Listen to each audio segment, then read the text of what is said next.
views and opinions expressed on this program are those of the speakers, commentators, and experts and or hosts. They do not necessarily reflect or represent the views held by the broadcaster. The broadcaster cannot be held accountable for all or any views expressed during this program. 101.3 Roe FM, WEVI. You're tuned in to 101.3 Roe FM, WEVI, and Bush Tea in the Morning, with your hostess with the mostest, Neka Neekes. Be sure to grab a cup and pull up. We're about to get it started. You know what time it is, baby. It's tea time. Let's go. Believe.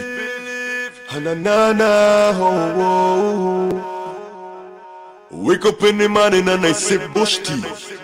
Yeah, this Cruciano, and you're listening to the one and only Neekes and Bush Tea in the Morning on 101.3 Roe FM. Say believe.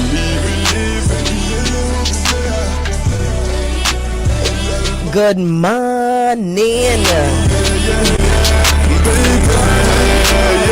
I only there for the week.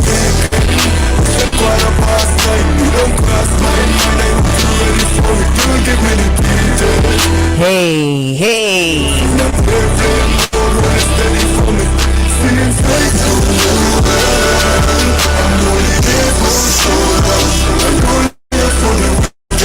St. Thomas, St. John, St. Croix, Tortola, BVI, Puerto Rico. Good morning.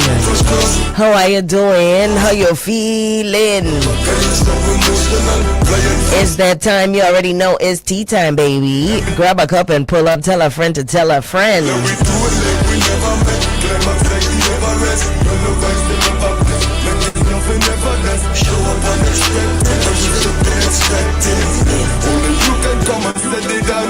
Hey, I gotta say a huge shout out to our sponsors. You already know. It's your girl Neekes. Grab a cup and pull on up, baby. Shout out to My Lord Variety Store and Smoke Shop right there in the Barron Spot Shopping Center. Gotta say a huge shout out to the Flaming Grill STX and to Liberty VI. All are sponsors of the Bush Tea in the Morning radio show, making sure to bring you this nice hot goodness each and every weekday morning. Shout out to everybody on the TuneIn app, everybody on the Facebook Live. Good morning. Don't be rude. Say it back.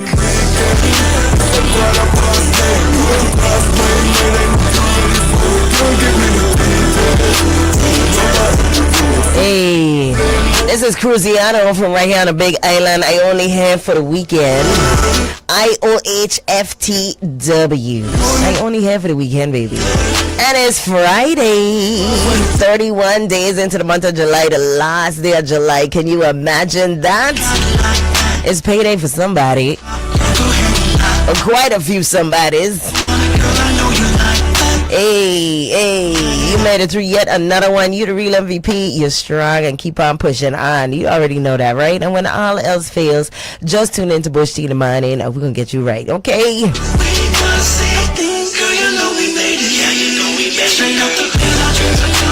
Virgin Islanders doing great things out of the wall. And the music scene is just getting hotter and hotter as the time passes. Shout out to everybody that's cultivating their craft, you know, making sure that you tweaking it and making it right, meeting the industry standards. I see you. I see Orlando doing it big with a VI energy. I saw Fly for an awesome photo shoot. Dantello, Maya V, I see you. Is that? Oh man, yes guys, so listen, let's get into the morning. We got some announcements we got to make, and then we're gonna get into the tea time portion of the day. We do have some interviews, of course. You know it's Friday, so we gotta close with a bang, man.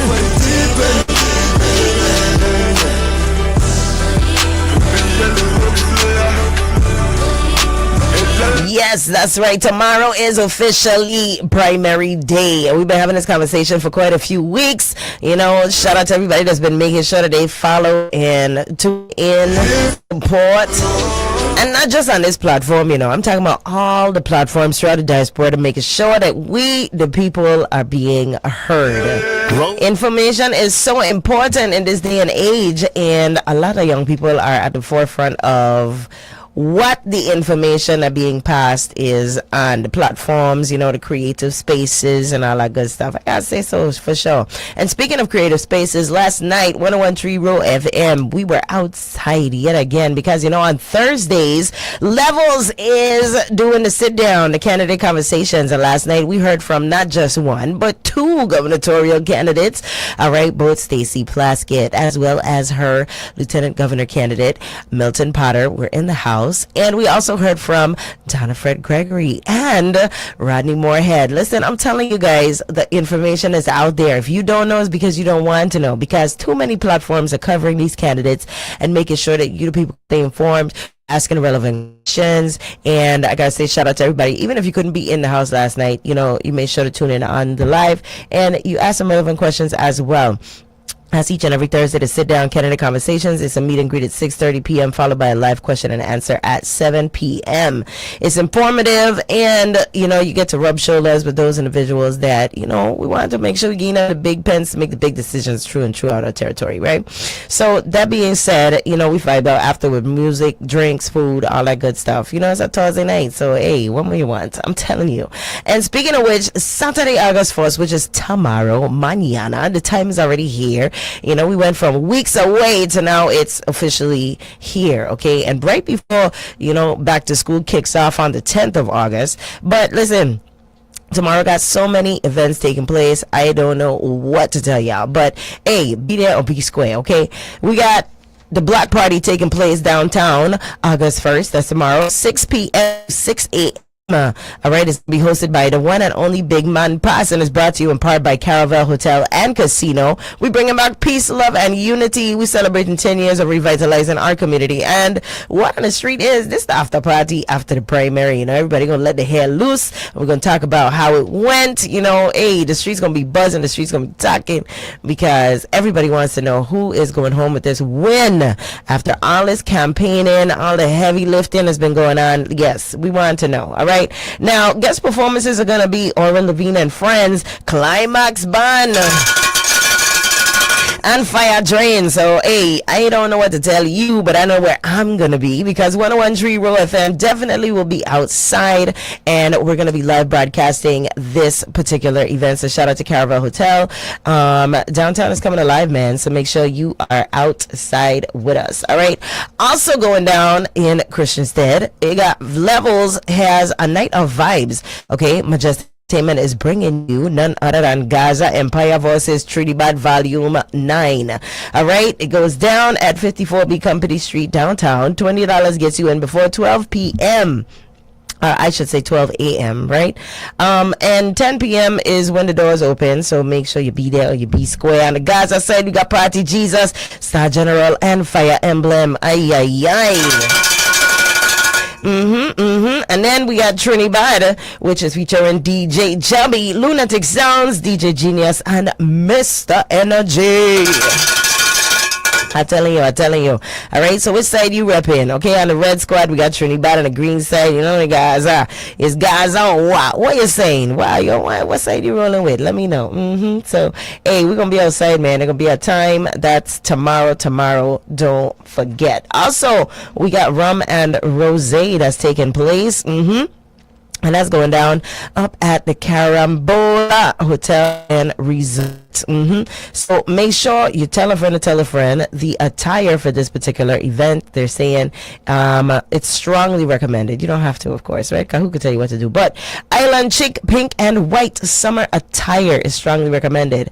All right. Non-alcoholic options are also available, but it's a cruise and foodie experience. So come on out, and they're celebrating 5 years. Okay, 5 years. You got some bottomless rosé rum cocktails, curated food pairings, and it's a cruise and foodie rum and rosé experience. Head on out. For tickets and information, visit rumandrosé stx.com. Okay, so there we have it. Ready? Yes. So All right, so guys, we're going to be right back in just a bit. We're going to pay some bills, and then we got some awesome interviews taking place today. I know yesterday we had a hot lineup. Today isn't necessarily as long, but it's going to be just as good. Keep it locked. Don't go anywhere. Get some sugar in that cup, all right? And keep it locked. We're going to be right back on 101.3 Roe FM, WEVI, and Bush T in the morning. Aye, aye, aye. I was born here, St. Croix. My roots, Mamiju, then Glen. Public school all the way. Then I put on a badge. I spent my career walking these same streets and neighborhoods. I know what people are worried about when they lock their doors at night. And I know what they're hoping from us when they wake up in the morning. 6 terms as your senator. Senate president, twice. Police commissioner, husband, small business owner, father. Every one of those responsibilities was a duty. With me, St. Croix will always have a seat at the table. When Lieutenant Governor Roach asked me to run with him, I didn't hesitate, because this isn't about 2 politicians on a ballot. When you spend a career in law enforcement, you get good at spotting when something doesn't add up. I can tell you, a lot hasn't been adding up. We intend to change that. That's what purpose looks like. I'm not E. Francis Jr. I've been earning your trust my whole life. I'm not about to stop now. Paid for by Roach Francis for Governor and Lieutenant Governor. I will finish this year strong. I'm going to be the best version of myself. I'm going to renovate my house. I'm going to consolidate my debt. I'm going to invest in my future. And I'm going to live with more purpose and peace of mind, period. Make your plans come true with an Oriental personal loan. Apply and you could receive a credit decision the same day. Go to orientalbank.com/apply today or visit one of our branches. Certain terms, conditions, and restrictions apply. Subject to credit approval. Esto es lo que muestra el récord. Una elegida delegada al Congreso, pero la administración Brian Roche optó por pagar por su propio representante de Washington, D.C. Esa representante fue Terry Helonis. Los informes públicos muestran que su contrato aumentó de $150,000 a $180,000 en un solo año. Ahora Helonis quiere el escaño de delegada al Congreso. Entonces, ¿qué resultados entregó? En la atención médica, en la recuperación, en beneficios federales para los virgen isleños que pagaron por ese rol. Antes de votar, mira el récord. Luego, haz tu plan y vota el 1 de agosto. Pagado por Virgin Islands Advancement Coalition. Hey St. Croix, listen up! Your favorite spot, formerly known as Spicy Grill, is still turning up the heat as the Flaming Grill. Same flavors you love, now with more options. Located across from the Agricultural Fairgrounds, on the road headed to the BMV. You can't miss it. We've got barbecue chicken, baby back ribs, pork chops, lamb chops, ribeye, and New York steak. Plus, fresh grilled salmon, mahi-mahi, and shrimp. And don't sleep on those daily specials. Kanken butter sauce, rich oxtail, Tuesday roti, and so much more. Always cooked just right. Burger lovers, you're covered. Chicken, steak, salmon, dolphin, veggie burgers with fries, wraps, wings, salads, hot sides. The whole lineup. Open Monday through Friday, 10 a.m. to 5 p.m. and Saturdays from 11 a.m. to 5 p.m. Located across from the Agricultural Fairgrounds on the road headed to the BMV. Call ahead 340-778-6270 and follow us on Facebook. Same roots, a whole new fire. Why is our Lieutenant Governor Trigenza Roach and Senate President Donna Fred Gregory desperately attacking Congresswoman Stacey Plaskett at the last minute? It's simple. They're trying to hide that for the last 8 years, they have led us in the wrong direction. They failed to lower cost or fix WAPA. Lieutenant Governor Roach stood by silent when their administration took over $300,000 from Jeffrey Epstein. Silent when 3 of their officials were convicted, and silent when our power went out. Senator Gregory is just as bad. She failed to stand up to Governor Bryan, and she was a failure at the Department of Education. So bad it was taken over. And they have the nerve to talk about Congresswoman Stacey Plaskett, who has delivered $24 billion to us to rebuild our hospitals, our schools, and our infrastructure. Congresswoman Plaskett continues to deliver. Roach and Gregory continue to fail. Paid for by protecting our future. Hey hon, have you checked out Precision Auto Parts? They have everything you need for your car. Is that the new auto parts store where cars only used to be by 5 corners? Yes, they offer the widest variety of domestic and foreign parts. From oil to batteries, filters to lawnmowers and trimmer accessories, they have it all. Wow, that's amazing. I heard they had the lowest prices in town too. Absolutely. Plus, their customer service is top notch. They really know their stuff. For all your automobile accessory needs, visit Precision Auto Parts. Don't settle for anything less than the best. Call them today at 340-773-7276. Precision Auto Parts, your one-stop shop for quality auto parts at unbeatable prices. Precision Auto Parts, for a smoother ride. The new 101.3 Roe FM. Hip-hop. The most hip-hop. WEVI. Frederickson. Christiansted. St. Croix. #1 station in the world. I hear it. A Lima Rose station. 1 gig for $50 a month. And a 30-day money-back guarantee. Are you fiber kidding me? I'm in. Charles, take the mic. I have to go.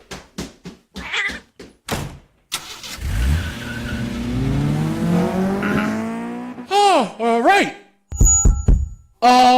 Visit libertyvi.com/fiber and switch to Liberty True Fiber now. Everything Virgin Islands. The new 101.3 Roe FM.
We are back, ladies and gentlemen.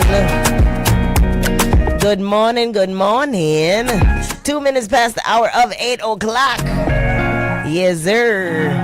How y'all doing? How you doing? As promised, guys, you know we have some awesome interviews that we've been doing all week long leading up to the primary day, which is officially tomorrow. Okay, early voting has officially ended, and now we're leading up to the primaries, and we have none other than, and I'm going to give you a great introduction on her because this is my first time having the opportunity to interview her.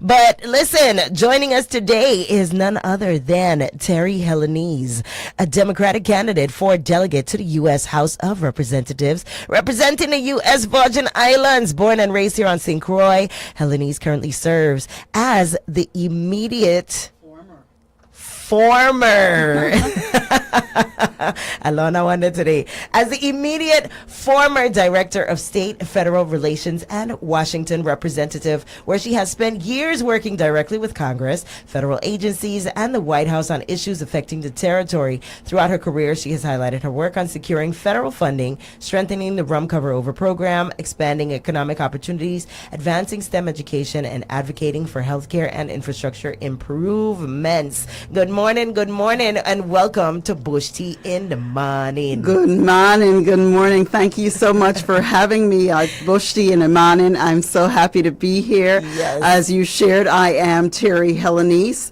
I am the wife of Alex Diabru, the mother of Gabrielle and Crystal Diabru, and my dad is Deacon Arnold Helenice, who served as a deacon with the Catholic Diocese at St. Anne's for nearly 50 years. I'm happy to be here, and people often ask, why do you always talk about your dad? Because he filled me up, right? And he gave much of himself to this community as well. So I certainly want to pay tribute and say thank you. I love that. Hey! Ringing the bell. Listen, I'm a daddy's girl, so I totally get it, okay?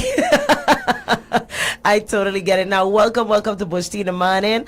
And I know many of our listeners probably, are still undecided. Tell them, a little bit about your background. You tell us who you fa, Yes. which is always important, Yes, grassroots, yes, who you fa. yes. But tell us what you stand on, who you are, and why you are a great candidate for the position you're vying for, which is the delegate to Congress. Surely. Currently. Yeah, absolutely. So, for the past 30 years, I have been working on behalf of Virgin Islanders. Yes. I attended, after Hurricane Hugo, I attended Florida Memorial College on scholarships and grants. I had received acceptances to other colleges and universities, some of them very prestigious. Yes. But my dad had lost everything in Hugo, and so we opted for me to go to Florida Memorial, which was one of the greatest blessings of my life.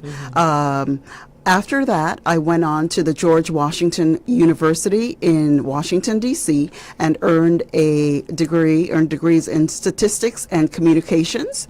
And during that time, our classes, and they still are, classes at the George Washington University in this particular program, the Graduate School of Political Management, are televised on C-SPAN up to this day. And Governor Roy Lester Schneider and the First Lady Barbara Schneider, Yes. had seen me at some point, and there was a question about who's this Virgin Islander, because of course I have always advocated for the Virgin Islands. So Yes. during my classes, I always shape my questions as to how is this going to impact the Virgin Islands, right? And so, of course, there was some engagement with one of his staff members at the time, and I invited Governor Schneider to a reception held for him in his honor at George Washington University. He loved it. Wow. Yeah, and so I want to share. Of course, I did not know Governor Schneider before that. They were engaged with me and saw me on C-SPAN. Yes. And so I did this reception. It went over well. The faculty loved it. The students loved it. And that actually turned into my first job. Oh, wow. Governor Roy Lester Schneider, Dr. Schneider hired me as a junior staffer in his Washington, D.C. office. Oh, wow. Absolutely. What an honor. What an experience. And so, at the debate, I mentioned, it was, Governor Schneider that I mentioned as a mentor. And some people didn't understand that, but now you are able to learn the root of that, right? It was Governor Schneider that brought me into the fold, right? So after his term, I went on to Booz Allen Hamilton. It's one of the major consulting firms. Yes. And there I worked on the government computerized based patient record, which is today known as electronic health records. Right. So I've been doing this work for forever. After Booz Allen, I transitioned to Deloitte, which is a Big Four company, one of the best companies you could work for on the globe. Not my words. Those are just the facts, right? There, I worked on the team that helped to stand up the Department of Homeland Security. But separately, I also worked on the Transportation Worker Identification Credential, otherwise known as TWIC, which is a biometric card that all ports, including the Virgin Islands and every place in the United States, has to have to ensure that our ports are safe, right? Correct. So I travel the country briefing TWIC. There are about 19 million people who have a TWIC card as I sit here today. So that's another major initiative. So when you might hear candidates say they're the only one with federal executive experience, that's not true. I've been doing this for the last 30 years. And of course, within the last 8 years, with the administration, working with Congress, some of the key things, key instrumental factors that have come down during my tenure is we were able to work with Senator Mike Crapo on the Senate side.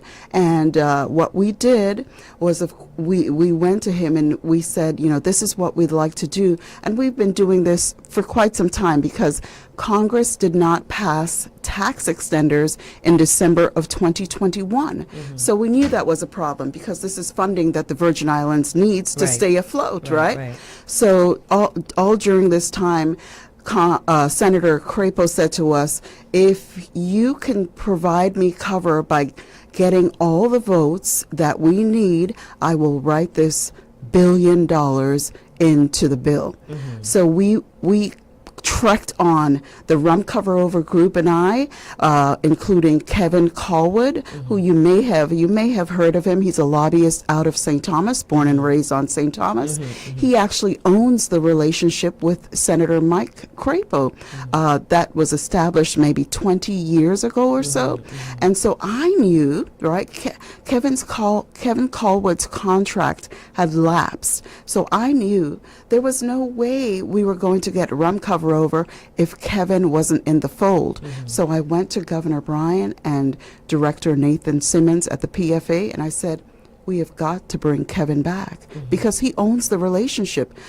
Susie Wheeler, Mike Crapo's chief of staff, she's not going to take our calls. You know, when I call to press for this, when I call to schedule meetings, they're not, because Kevin owns the relationship. So he has to be included. So said, so done. What we did was, you know, we had these meetings with Senator Mike Crapo, and he said, yes, so I will attempt to help, but you all have got to do the hard work.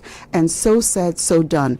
We walked and held meetings with every single member of the House Ways and Means Committee and the Senate Finance Committees, about 100 people on each committee. And we moved them. Everyone started from no. They were like, they didn't understand. So we had to educate them on why this lifeblood money, this Rum Cover Over for the Virgin Islands and Puerto Rico was important. And to share with you, in terms of the Rum Cover Over group, Puerto Rico senior staffers were they are part of this Rum Cover Over group that I established.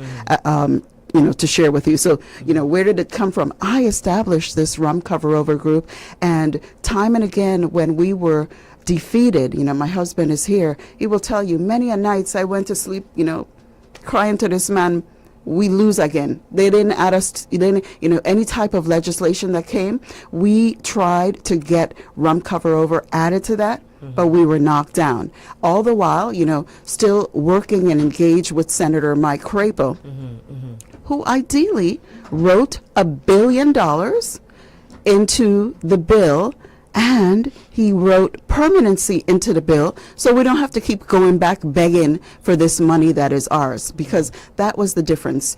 Rum Cover Over is a tax extender, right? So every 2 years, you have to go back and you have to make your case for this money, because they don't have to give it to us like they didn't in December of 2021.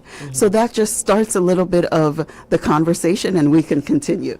Okay, so, and I know some people are still kind of, I guess, well, you know what? Let me start this question after these messages. We're going to cut to a quick commercial break, and we're going to be right back, guys. Surely. It's 101.3 Roe FM, WEVI, and Bush T in the morning. Keep it locked. We're going to be right back in just a bit. Looking for another source of income while earning an in-demand marketable trade that enhances your resume? If so, the Virgin Islands Air National Guard is the best-kept secret of the Air Force that provides you these opportunities and so much more. Take advantage of these amazing benefits while serving locally in your community 1 week in a month and 2 weeks a year. To learn more, contact your Virgin Islands Air National Guard recruiter at 340-277-8000. Are you tired of being stuck on the road with a flat or needing a battery jump and no one's there to reach you? Napa understands. So Napa Auto and Truck Parts St. Croix is announcing their Roadside Independence Tool giveaway. And here are the details. Napa is giving away one Napa 1000 peak battery amps jump starter with 120 PSI air compressor, 3.1 amp USB power, and LED light. All you have to do to enter is fill out an entry form in store. Then purchase any item from the clearance shelf or manager special shelf by July 9th for additional entries, and place your entry form in the designated box with the cashier. You can earn one additional entry for every item purchased from the manager special shelf or clearance shelf. See our Facebook page for more details, and the giveaway is all year long. A special congratulations goes to our last winner of the Father's Day promotion package, valued at over $1,000. Congratulations, Ferdinand Abraham. No purchase necessary. See store for details.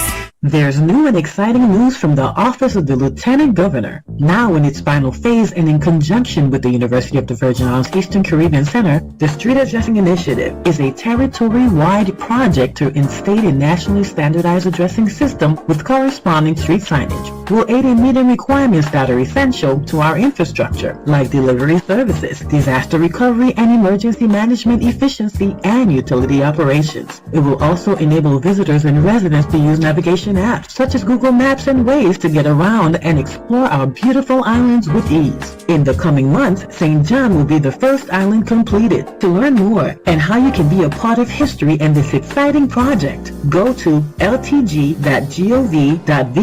Click on the Divisions tab, select the GIS program and Street Addressing Initiative. The Street Addressing Initiative, making it easier for all of us to get around.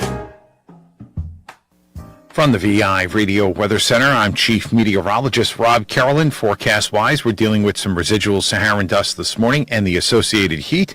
National Weather Service has an extreme heat warning in effect again today from this morning through 5 p.m. this afternoon.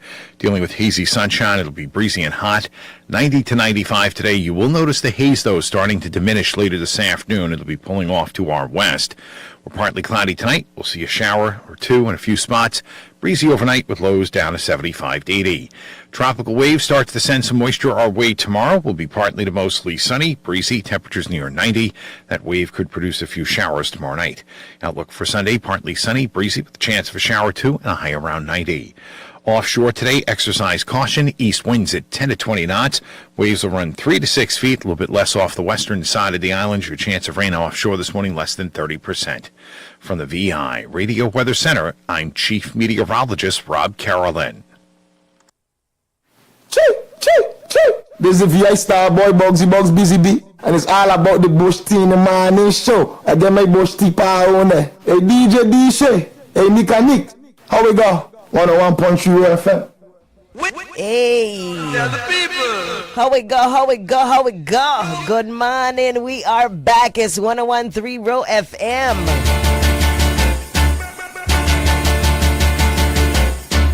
Hey. No. That's right. It's your hostess with the Moses Neeks, and we have none other than candidate for delegate to Congress, Terry Helenese, here in the studio with us. Oh, Oh, yes. So right before the break, we were having some conversations. I hope y'all keeping track. I hope you got something nice and hot in that cup. You know, you got to start your day off, right? What people let me say. You got to move the gas first thing in the morning. You can't start your day with gas on your chest. So make sure, even if you're in bush tea, you got something hot to drink to start your day off. It's Friday, so we laying our hair down. And, you know, we're going to take it down just a little bit. We having some real conversations here in the studio. And I got to say, I really appreciate the direction that the conversation is going. We just talked about a little bit about the rum cover overs. So tell me, some people might not know the gist of this conversation, how it began, where it stemmed from, and why it's so important to our infrastructure in our community. Talk to me. Certainly. So the rum cover over, this $13.25 per proof gallon, is received by every bottle of rum that Crucian Rum and Captain Morgan, Diageo's Captain Morgan, every bottle of rum made per proof gallon, $13.25 is returned to the Virgin Islands. So we're not on the Treasury's tax code, we're on a mirror code.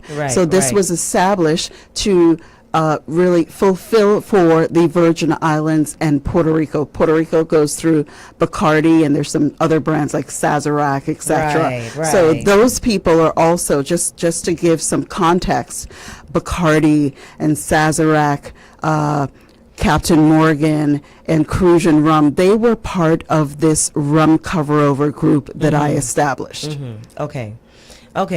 So tell me, why 13, you said $13 and how many cents? $13.25, which is established nationally. So, you know, that is the number established nationally. We've heard another candidate saying that she would come in and advocate for $22.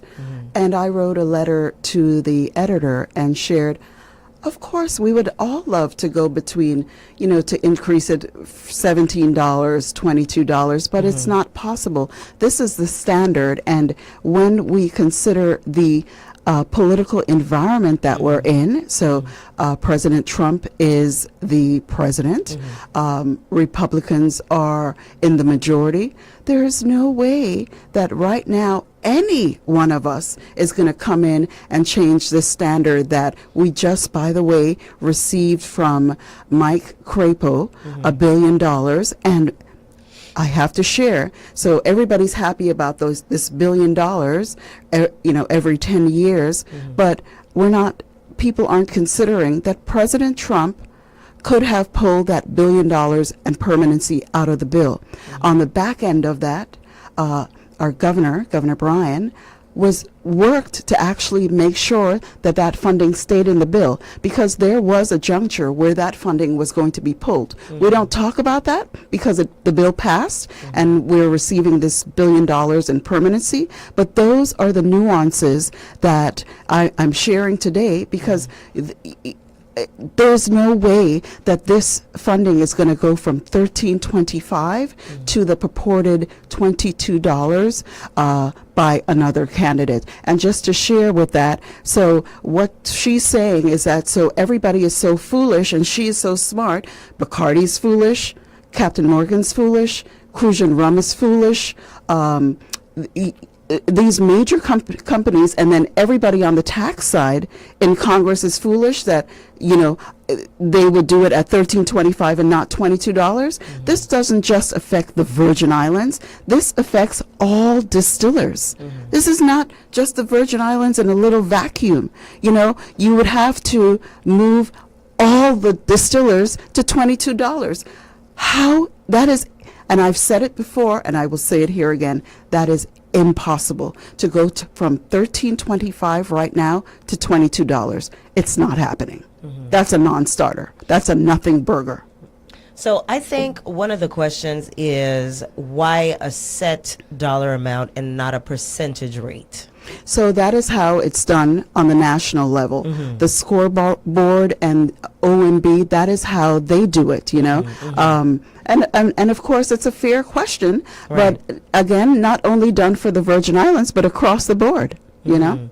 So how does that affect inflation and, the rising cost of, even now we're in a time of war. Absolutely. So the point, the point, so I will say, I will give the opponent, that, of course, inflation has gone up. And again, I would love we would all love the $22, right? Because from 1999, I think it was also shared that under Governor Turnbull, he had gotten it to $13.25, but she wasn't aware. Governor Turnbull had received the rum cover over at $13.25, but it lapsed. It was never permanent. It was Senator Mike Crapo who made it permanent last year. So yes, she notes that we are locked in. I have to, I'm going to call a spade and give the people the truth. I am not here as to be performative or to lie. Yes, we are locked in at $13.25. Yeah, and that is the standard of where we are. So despite the cost of living rising, despite the cost of gas, despite raising costs of everything, that's just what it's going to be across the board. So 10, 15, 20 years from now, that's just what we have to settle for. So 10, 15, 20 years from now, that could change. It could be, we could be in a different political orbit, whereas whoever the delegate to Congress is at that time and the governor 10, 15, 20 years from now can engage Congress to do this. But right now, in terms of what we were working on since December of 2021, when all tax extenders, the Virgin Islands is just a little piece in that, when every tax extender lapsed, the rate is $13.25 across the board. Okay. It's not just for the Virgin Islands. Okay. And I think that's the part most people don't fully understand. And we just want to get the whole scope of information out there, because it's one of those things where if you're not aware, it can seem very confusing. Sure, I understand that. Yes, absolutely. So, all right. So, also one of the topics that we wanted to talk about, I noticed during one of the debates, you kept mentioning the term 1108. Yes. 1108. And I don't know about many other people, but that was my first time hearing about this 1108. And now it's been a topic of conversation ever since. So can you expand on that for us? Surely. And why is that so important to you? Absolutely. 1108 is key because what it is, it's discriminatory and vestige language written into the Social Security Act that prohibits the Virgin Islands from receiving and being treated like our states, right? So our states receive any payments for uncompensated care, they receive it normally. In the Virgin Islands here and some of the other territories, there is a cap. When we reach $20 million, if you need to go get your heart check or your ears check, you can't hear or you can't see, you got diabetes, you're in stage 4, you have to find the money on your own, right? Yes. So what that does is it removing that language in the Social Security Act will move us from the cap of 20 million all the way up to about $128 million every single year. And to drive this point home, if you, for example, if you are in the States, you can get Social Security insurance with no problem, seamlessly.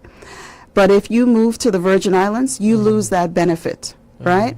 And so I think from all of the education that we have retained over, these different radio stations during the campaign season, in terms of Medicare, right? Anybody who is 65 years and older or has a disability, you can get these earned benefits, right?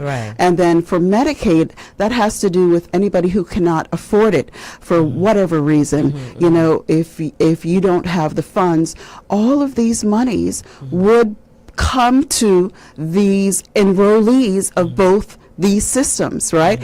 And the federal government would be sending up to 128 million, and depending on whatever else happens, back home to the Virgin Islands. And this is, we have been trying to advocate for this with Senator Ron Wyden and Senator Maggie Hassan. We will continue to do so because we are very close. We feel, just as how we made the case for rum cover over, this is a next advocacy area that we believe is low-hanging fruit. And the reason that we believe we can get it done is because we are going to do it working with some of the other territories, going in strength with force. Okay. And we have a caller on the line. Caller, you're on the air. Good morning. Yeah, blessed morning. Yeah, enough thanks and praise to the Most High who content us with life. Hey, bless us with many more. I have a question and a concern. The question is with the education system. I've been saying over many years how we could change it and how we could get the academy going. That now the young is actually supporting the older, because you're making them educated, learning about budgeting, learning skills, actually doing the work to help build back the economy, getting them in the right mindset, ready for manhood, womanhood, while you're taxing them, so they're part of the economy now, so you're having revenue there from them. So now the older generation can now be able to relax, retire, be able to give them, the senior citizens, discount off of property tax, this different thing, because the economy is getting boosted up. And my true concern, when you're watching your check stub and you see you're still paying into Medicare, you're still paying into Social Security. I'm in my 40s and I don't get a letter since 2009 that I pay enough into the system. Why we, the people, the working class people, don't get some kind of ease up from all that burden? Really, very good question. So, you mentioned that you were in your 40s. So, in terms of the federal government, they certainly start these numbers from, the 60s. And on my platform, I have a senior saver program where currently there are programs and incentives that are directed at seniors and elders, but in terms of any finances directed for you, you mentioned that you're 40 years old. For me, as a delegate in Congress, separating formula funding and formula funding, all states and territories receive this formula funding, and I would look for, across the enterprise, any other funds that are available for Virgin Islanders, not just seniors, but for everyone, and send it down here to the Virgin Islands. You may recall during the debate, I also referred to myself as the Queen of Pork. Right. So that was one of my questions, Yeah, so that is what it is. What the pork is funding on the national level, major funding, right? So President Barack Obama eulogized Senator Robert Byrd of West Virginia. He actually started his career as a segregationist and then became a Democrat, and he's actually one of President Obama's favorite senators. Again, President Obama did his eulogy.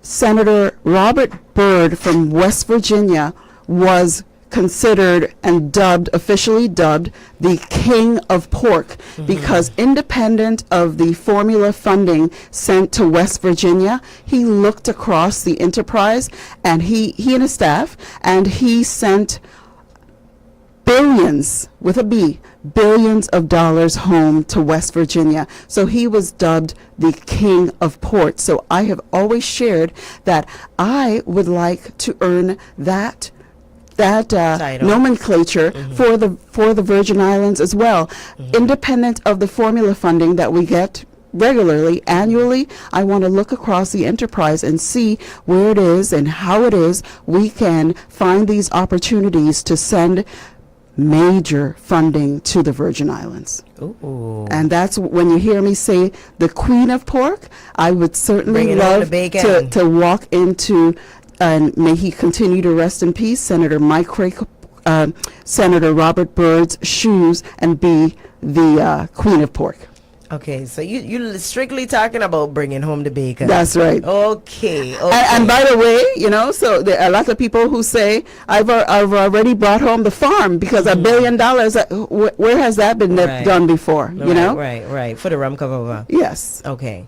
All right, Reggie, go ahead. Yeah, well, I still want to know how I am feeling ease up in my pocket, directly in my pocket for my family. In your pocket, directly in your pocket, I shared that it would be my job, right, to send as much funding as I can down to these departments, and then it would be incumbent upon the commissioners and the governors to distribute that funding. However, the other thing that I would like to do is that in terms of this distributing of the federal funds, what I will do is have a quarterly report that tells the people this is the funding that the delegate has sent down, and this is how it is being utilized across the Virgin Islands. So that is how you can then pick up on how what available funds there are for you and your family through the executive branch. The delegate, there's one delegate at a time, and there is one governor at a time. When I win, and I'm not being arrogant here, when I come through this primary, it would be incumbent upon me to bring as much money as I can to send down to the Virgin Islands. And of course, I would be working with the next governor and their administration. And, so they would do their part in the executive branch. And, I can't get between what they do, right? However, I can try to be impactful and publish a report that says, this is the money that I've sent down, and this is where the executive branch is saying that this money is going into our communities for every man, woman, and child. Oh, all right. Reggie, you good on that? Thank you so much. Yes, thank you so much. Thank you. Awesome. All right, guys, we're going to cut to a brief commercial break, and then we're going to be right back. It's 101.3 Roe FM, WEVIN, Bush T and Amana with your girl, Neeks. We got Terry Helenese in the house. All right, thank you, Carla, for calling. You're always welcome to join in on the conversation. All right, keep it locked. Don't go anywhere. We're going to be right back after these brief messages from our sponsors. It's 101.3, baby. Don't touch that dial. Don't touch that dial. You're vibing to 101.3 Roe FM. Now broadcasting from the Napa Auto and Truck Parts Studio. Hydraulic hose bust? Go get custom hose cut and crimp with proper fittings on the spot today. This is Kamala Harris. I am proud to endorse Stacey Plaskett for governor of the U.S. Virgin Islands. Stacey is a proven leader who has fought tirelessly for you, and I have seen her ability to bring people together and deliver meaningful results. As governor, she will put recovery funds to work to attain reliable power, improve health care, and rebuild schools. Stacey and her running mate, Milton Potter, have the experience, vision, and commitment to move the Virgin Islands forward. That is why I am proud to stand with the Plaskett-Potter team. Election Day is Saturday, August 1st, and I'm asking you to vote number 2 on the ballot for governor and lieutenant governor. Thank you. Sponsored by Plaskett-Potter for people. Thinking about a move here in the Virgin Islands? At Sea Glass Properties, we're proud island neighbors. Whether you're buying, selling, or looking for a rental, our local agents live here, know the island, and work for you every step from first showing to closing day. And we're proud to support the Roe FM Back to School Drive, giving students a strong start to the school year. Visit seaglassproperties.com or call 340-715-7772. That's Sea Glass Properties, your home in the Virgin Islands. Are you tired of the same old auto insurance? Well, guess what? You got option. Keswick Insurance, we are the top one. Baby, it's easy, no problem. You get a free quote online now. You got option. Keswick Insurance, we are the top one. Keswick has auto insurance for Virgin Islands living. Give us a call at 340-714-8100 or visit keswickinsurance.com. You get a free quote online now. In a world where the big K is gone, one name stands alone with 3 locations ready to fill the void. Super Dollar. This is how it should be done. Super Dollar is St. Croix's #1 department store with aisles fully stocked with everything you need. Home appliances, car accessories, clothing, toys, electronics, and much, much more. Just visit one of our 3 locations in Princess, Sunny Island, Frederickstead, and see why Virgin Islanders shop at Super Dollar. Department store quality, dollar store prices. Your new beauty destination, The Makeup Bar. Featuring premium makeup and skincare brands you love. Visit us at Five Corners Plaza on St. Croix. Open Thursday to Saturday, 12 to 7 p.m. The Makeup Bar, because everyone deserves to feel beautiful. Somebody say, Roach and Francis. Somebody say, let me hear you say, everybody say, Roach and Francis. Transparency, our team we could trust. Humility, putting people first. Integrity, they're fighting for us. Serving with a purpose. Fighting for the people, working with a purpose. For the Virgin Islands. Vision for the future, let's do make it better. This year will prosper. Transparency, our team we could trust. Paid for by Roach Francis for Governor and Lieutenant Governor. Terry, you better come straight about 11:08. Terry, Congress, Terry. It is a Social Security Act. It is very serious. Terry, Congress, Terry. We're moving the 1108 level, the BRAB and the level. Terry, Congress, Terry. She fighting hard for me and you. That is really true. Terry, Congress, Terry. People, listen to this. It's not a popularity contest. Terry, Congress, Terry. Experience and wisdom. She knows Washington. Terry, Congress, Terry. Over 30 years and more. You can't ignore. Terry, Congress, Terry. She just identified 9 million for the Virgin Islands. Terry. To Congress. Vote number 3 on the ballot, Terry Helenies for Congress, Miss Son. Paid for by Terry Helenies for Congress. Roe FM. Oh, yes, and we're back. It's 101.3 Roe FM, WEVI, and Bush T in the morning. And it's your girl, Neeks.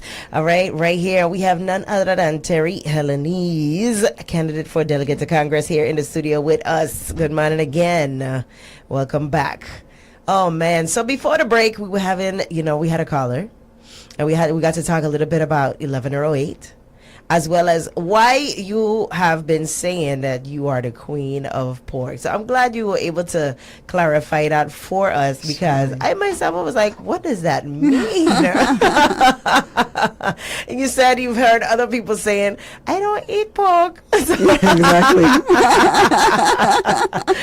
So, all right. So, okay. And now we understand you mean you really want to just bring home the bacon. That's right. And you're following in the footsteps of a senator who has passed as well. Rest in peace to him. Yes. What's his name again? Robert Byrd. Okay, Robert Byrd. So, absolutely. And definitely, we want to see as much bacon coming into the territory as possible, as long as it got dead presidents on it. That's the kind of bacon we're talking about. So. I love it. Right. I love it. I love your energy. Thank you. So, talk to me. Why are you the best candidate, right now, in your own words, especially because, everybody is so... And the young people are turning up. They're outside. The numbers are out there. We see the polls in terms of how many young people. Now, listen, in comparison to last election season, it was 22 people. Yes. From my age group. Yes. Right? And younger. Yes. Now we're seeing... what it is in one aspect it was 500 plus, and then in another was 300 plus, depending on how you look at it. But I put them together, so technically it's like 800. That's right. Something that we come out, and we love that. We love to see the engagement by the young people. Right, and that's per island, 800 per island. Exactly. It's like, ooh, chills. We outside like so breeze. We happy that they are engaged and participating. They're showing up. They're asking questions, they're educating themselves, they're reading, speaking with our elders in the community and their young peers. They are activated, and we love it. Okay, now back to the why I am the best candidate. Correct. I have the experience. I have the bipartisan relationships. When we had to walk to those Republicans on the Senate Finance Committee and the House Ways and Means Committee, those were Republicans. Just to educate anyone who is not already aware, no Democrat voted for the bill that year. However, fortunately, the Virgin Islands was in that bill in a big way, $1 billion. So while I understand my peers, because I'm a Democrat, not one Democrat voted for it. The Virgin Islands was included in the bill in a very prominent way. And that was work that myself, of course, and the Rum Cover Over working group did. So I share, these are my bipartisan relationships. For the last month or so, I have been on St. Thomas and on WSTA, and I had every week Congress members and senators call in the show and actually speak with me. So let me just say again, thank you to Kevin Callwood, because it was Kevin Callwood who introduced me. When Governor Bryan hired me, Kevin Callwood opened his Rolodex to me, and he wasn't catty and tried to block me out. He was very inclusive, and he said, Terry, these are the relationships that you need to make, and you need to nurture these, and I have done that. These are real relationships that I have. So when I talk about working with Senator Ron Wyden and Maggie Hassan, Congressman John Molinar, who's actually on the Appropriations Committee. There was at the WTJX interview, there was a question asked about funding, and that is where you go for funding. And it was actually also mirrored. Jasmine Crockett said the same about appropriations. So she validated what I said in the WTJX interview a week sooner, as to say that my answers are actually correct. If people understand and if they do the research, they will know that it is appropriations, and you need to work with Congressman John Molinar to get that funding. So I share this to say that I already have the relationships to start on day one activated, for example, on the 1108, we already have the striking language. So I would like to present it, have legislation and present that striking language to Congress for it to be voted upon, so the Virgin Islands can move from getting this capped 20 million to at least 128 million. So these are real results. Right. And that's what we need here in these Virgin Islands. We need results. We need to see things moving right along. So August 1st, talk to us. August 1st is coming up. What words do you have to our community today to encourage others to head on out to the polls? Thank you so much for everyone who has casted their vote for me earlier this week. I am humbled by the love and appreciation for my platform. Again, I thank each of you. As far as tomorrow, I am asking every Democrat, every registered Democrat who did not make it out to early voting to come out and vote at their 3 locations on St. Croix and their 3 locations on St. Thomas and on St. John. We want you to come out and vote. And even if you don't vote for me, I want you to participate in the process. Of course, I would love, and I'm humbly asking for everybody's vote. But even if the vote is not for me, let's show them the numbers. Let's show them that we're educating ourselves and improving ourselves and moving up the ladder of trajectory to make the Virgin Islands better. And with that said, thank you, Virgin Islanders. Thank you for supporting me. Thank you for all the love that you pour into me. So many times, I'm on the street and I get some of the most heartfelt comments about people's support. And I get into my car and I'm just like, I'm like, wow, there's so many people that support me and believe in my platform and believe in my values and of what I'm doing. And I also recognize, my opponents, they have love as well. The Virgin Islands is a loving community. I would love everybody's vote tomorrow, but even if you don't vote for me, I want you to participate in the process. Thank you. Absolutely. And to that, I gotta ring this call back. I love it. So definitely got to say thank you for coming here on the show. It's been awesome. Can you give our listening audience some information about how they can contact you if they want some more information, if they want to support, sponsor, whatever the case may be? Absolutely. You can visit me at terryheleniceforcongress.com, and if you would like to support financially, I'm on the Act Blue platform. terryheleniceforcongress.com if you want to learn more about my platform. And one thing I want to say, I didn't touch on this, but I launched my campaign back in February, and my platform has been out. I've been working the community. It's a 3-island race. I've been doing that. So for anybody who doesn't know me, and you want to meet me in the next day or so, my phone number is 703-608-3854. Again, asking for your vote. If you want to learn more about me, I'm at terryheleniceforcongress.com. Thank you for your blessings, and I submit blessings to you as well. Oh, yes, we accept, and we definitely wishing you the absolute best out there. We definitely have the entire community paying attention. Everybody's showing up to the polls. It's a historic time in our culture right now, and it's definitely been an honor getting to sit with you for my first time, meeting you and hearing all that you have to say and all that you're willing to pour into these Virgin Islands that we love so dearly and call home. Thank you so much. So thank you so much, Terry. Until next time, hope to see you again soon. That's right. I know. After the first, we will know. I mean, we'll know. A big day. We're going to know after tomorrow what's going on. And, regardless, win, lose, or draw, we hope to see you soon. Thank you so much. Thank you. Bye-bye. All right. Absolutely. Guys, this has been yet another awesome Another awesome interview here at 101.3 Roe FM, but it's Friday, so guess what? We don't have just one. We have yet another interview coming up in just a bit, so I'm going to urge you to keep it locked right here on 101.3 Roe FM, WEVI, with your girl Neeks on Bush Tea in the morning. All right, if you ain't had your cup yet, you still got time. Go and get yours. Start your Friday off the right way. We'll be right back after these messages from our sponsors, and then we'll get into our next interview of the morning. Keep it locked. Don't go anywhere. Tell a friend to tell a friend. Pull up, grab a cup, let's go. Keep it locked, don't touch that dial.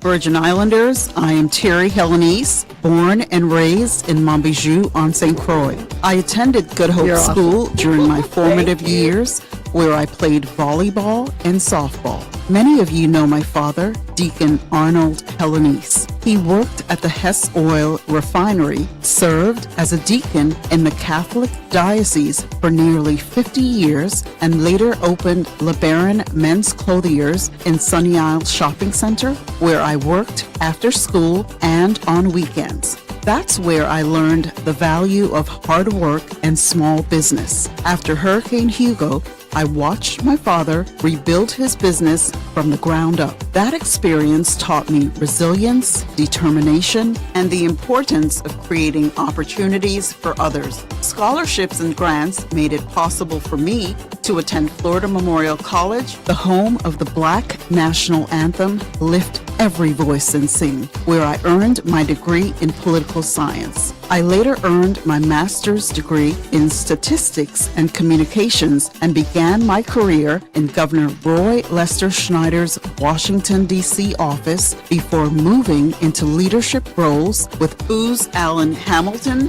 Deloitte, and Diageo's Captain Morgan Rum. Throughout my career, I've worked on congressional mandated initiatives, including the Transportation Worker Identification Credential and the Government Computerized Patient Record, known today as Electronic Health Records, where I strengthened partnerships and delivered measurable results. At Diageo, I hired and trained a workforce that was 97% Virgin Islanders and institutionalized a pay-for-performance bonus for leadership and hourly employees. Working with Kevin Colwood and the Rum Cover-Over Working Group, I helped secure the retirement funding for our retirees. During the COVID years, I authored a grant that brought $25 million to support our students. I also helped secure federal resources and introduced partnerships that continue to benefit our territory today.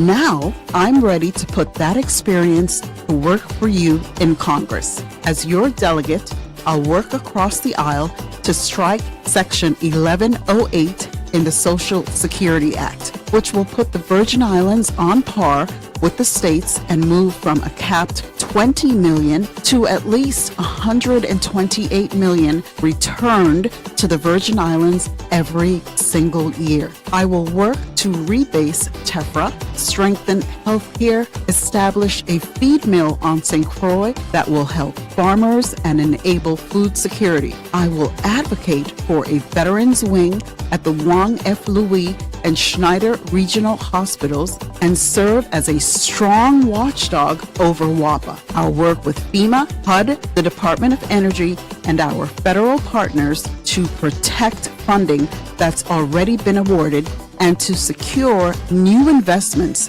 for the Virgin Islands. You can call me the Queen of Pork, because if federal dollars are available for the Virgin Islands, I'll find them and bring them home. I spent my career building relationships, solving problems, and delivering results. On day one, I won't need a learning curve because I've already done the work. I am Terry Helenise, and I respectfully ask for your vote. Together, let's move the Virgin Islands forward with proven leadership, real results, and a delegate who's ready from day one. I'm number 3 on the ballot. Vote number 3 for Congress. Congress. Terry Helenise. To Congress. Terry Helenise. Paid for by Terry Helenise for Congress. 1 gig for for $50 a month and a 30-day money-back guarantee? Are you fiber kidding me? I'm in. Charles, take the mic. I have to go.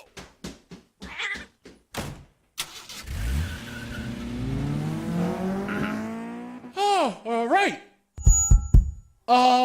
Visit libertyvi.com/fiber and switch to Liberty True Fiber now. I will finish this year strong. I'm going to be the best version of myself. I'm going to renovate my house. I'm going to consolidate my debt. I'm going to invest in my future. And I'm going to live with more purpose and peace of mind, period. Make your plans come true with an Oriental personal loan. Apply and you could receive a credit decision the same day. Go to orientalbank.com/apply today or visit one of our branches. Certain terms, conditions, and restrictions apply. Subject to credit approval. Are you looking for another source of income while earning an in-demand marketable trade that enhances your resume? If so, the Virgin Islands Air National Guard is the best-kept secret of the Air Force that provides you these opportunities and so much more. Take advantage of these amazing benefits while serving locally in your community 1 week in a month and 2 weeks a year. To learn more, contact your Virgin Islands Air National Guard recruiter at 340-277-8022. Hi, I'm Donna Fred Gregory, your candidate for governor. There is something audacious about our campaign, the belief that ordinary people can still do extraordinary things. This campaign was not built on big money, political favors, or powerful insiders. It was built on one conversation, one volunteer, one family, and one community at a time. As we canvassed our neighborhoods, knocked on doors, and listened to your struggles and hopes, one thing became clear. Our people have not given up. They want leaders who will fight for them. Together, Rodney and I are ready to lead from day one. We bring decades of proven leadership, financial expertise, understanding of the inner workings of government, and a track record of delivering results. Our combined experience is exactly what the Virgin Islands need to navigate these challenges in this moment and move the territory forward. We believe in these Virgin Islands, and we are ready to work for you. Together, we know we can win. We humbly ask that on August 1, that you vote number 3, Donna Fred Gregory for governor and Rodney Moorhead for lieutenant governor. Enough is enough. It's time for results. When I asked for your trust, I made a commitment to fight every day to improve the quality of life for the people of the Virgin Islands through action, solutions, and results. This is your Democratic Senator, Kenneth Kenny Gittens. Since the devastating hurricanes of 2017, too many rebuilding projects have faced unnecessary delays because of slow permitting and government red tape. That's why I introduced and successfully passed legislation allowing the Department of Planning and Natural Resources to offer expedited building permits through a special accelerated process. This common sense measure helps move construction projects forward faster, supports economic development, creates jobs, and helps our communities rebuild stronger and more efficiently. Progress cannot wait, and our people deserve a government that works responsibly and delivers results. I respectfully ask for your continued support so I can continue fighting for a stronger, safer, and more prosperous Virgin Islands for all. Paid for by the supporters of Kenneth Kenny Gittens. Asking who is Delia Smith? Well, let me tell you. Delia is a St. Jonian wife, mother, and grandmother who has spent her entire adult life serving the people of the Virgin Islands. Her impeccable character and integrity is absolutely what we need and what earned her the historic position of U.S. Attorney. In that office, she demonstrated her courage to take on even the hardest fights and win, as well as her ability to easily form relationships and earn the respect of colleagues from both political parties. Through her work and as a lifelong resident, she knows us and the challenges we face firsthand. Her most important asset, though, is her unquenchable passion for service, not to herself, donors, or special interests, but to all of we, the people of the Virgin Islands. She is mature, competent, and deeply committed to giving us the highest quality of representation. This is Donna Christensen. Vote number 2, Delia Smith, for delegate to Congress. Vote Delia Smith. Vote your voice. Delia Smith. The people's choice. Vote for Delia Smith on August 1st. Paid for by Delia Smith for Congress number 2 on the ballot. The new 101.3 Roe FM.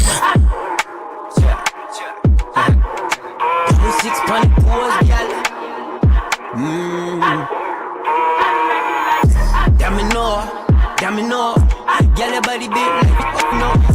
Let me tell you one thing that me know. Girl, you me want slam like domino. 6 pose like domino. Girl, you me want slam like domino. Let me tell you one thing that me know. Girl, your body where you get like 6 pose. You gotta gain shot like we need to start close. How your body look good, girl, in your clothes. Distracting like a train, make me lose. I show you my card, then if you show me yours. 2, 2, 3, 3s and 3, 4s. Can't take a pass if you need it right now. Put your hands on the table and scream it out loud. Domino. Girl, your body big like fit, no. Let me tell you one thing that me know. Girl, you me want slam like domino. 6 pose like domino. Girl, you me want slam like domino. Let me tell you one thing that me know. Girl, your body where you get like my granddad's a teach me the game. He said them domino, girl, they not the same.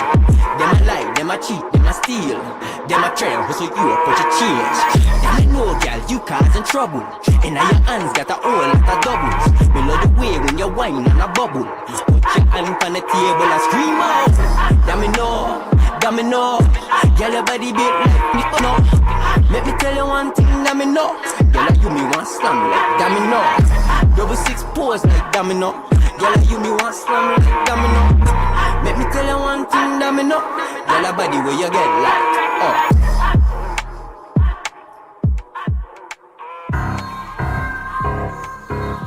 Okay, like I'm back and better, they say they could tell. Double C's, my bag is Chanel. I be that for real. I'm so proud of myself, like yeah, I pop that for real. I'm so proud of myself, that yeah, got sex, got whip appeal. I'm so proud of myself, back and better. I just went Louis V for the sweater. Play with me like that, got no better. Like who f***ing with me? Who better? Nobody. Back on my grind, gotta pop and talk like this, cause I got it. I just double C my shades and I ain't trained, see nobody. None of you put it on to be one of my pictures. Like show me the money, I coming to get it. Speak on my name and I'm coming to get you. ASAP, I been a real, been a boss. In this mouth like been a floss. I'ma go and get it if I want it. I ain't really tripping white cars. I'm back and better, they say they could tell. Double C's, my bag is Chanel. I be that for real. I'm so proud of myself. Yeah, I pop that for real. I'm so proud of myself. Yeah, got sex, got whip appeal. I'm so proud of myself. I'm proud of myself. I'm proud of myself. So I Louis V and proud of myself. Yeah, I win and I got it myself. I ain't waiting for nobody help. Big coat, long hair, dragging, big body, gal, yeah. Now y'all already know I stop. You ain't gotta tell me, I ain't asking. Ice hurt, and I'm rocking the heaviest purse. I ain't letting them breathe for nothing. You know when I pop it, I'm doing them works. Yeah, like I pop that with my hands up. I get money, my bands up. You know, can't f with me. I stand on that. Like I'm back and better, they say they could tell. Double C's, my bag is Chanel. Yeah, I be that for real. I'm so proud of myself. Yeah, I pop that for real. I'm so proud of myself. That yeah, got sex, got whip appeal. I'm so proud of myself.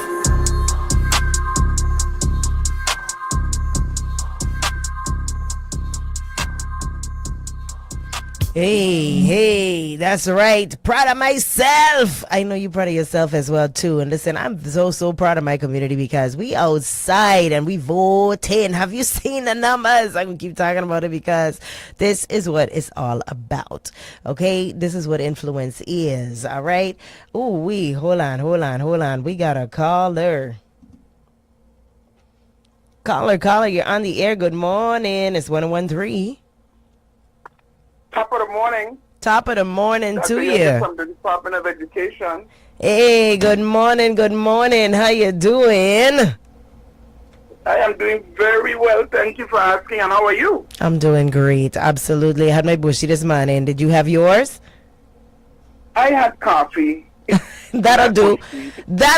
As long as something hot in your belly, like the old people are saying, you know? Yes, sir. Yes. Caffeine will go a long way. Is that. Sometimes you need a little extra kick, you know? It's Friday. Nobody ain't feeling no way. And we don't discriminate about no breakfast beverages, okay? We don't make sure we are all inclusive. As long as everybody's in agreement that bush tea is king, we good. Bush tea is king, Bush tea is king. So tell me, who are we speaking with this morning? This is Dr. Stefan Jurgen, the Superintendent of Schools for the St. Thomas St. John School District. Yes, yes. Good morning. A pleasure to have you. All right. So I thought y'all were coming into the studio this morning. I think Dr. Bastion is coming in, and I think the commissioner is coming there also. So they're right on their way, and they should be coming in right as we speak.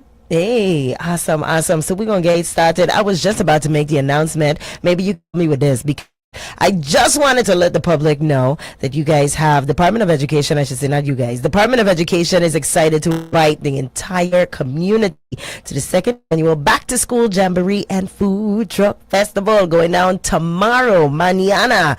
And this is great because heading on into back to school, you know, public schools are opening on the 10th of August. Tomorrow is just the 1st. So we still have about 9 days tomorrow to get into the back to school spirit, right? And tomorrow they have at 10 a.m. to 4 p.m. at the St. Croix Educational Complex here on the Big Island.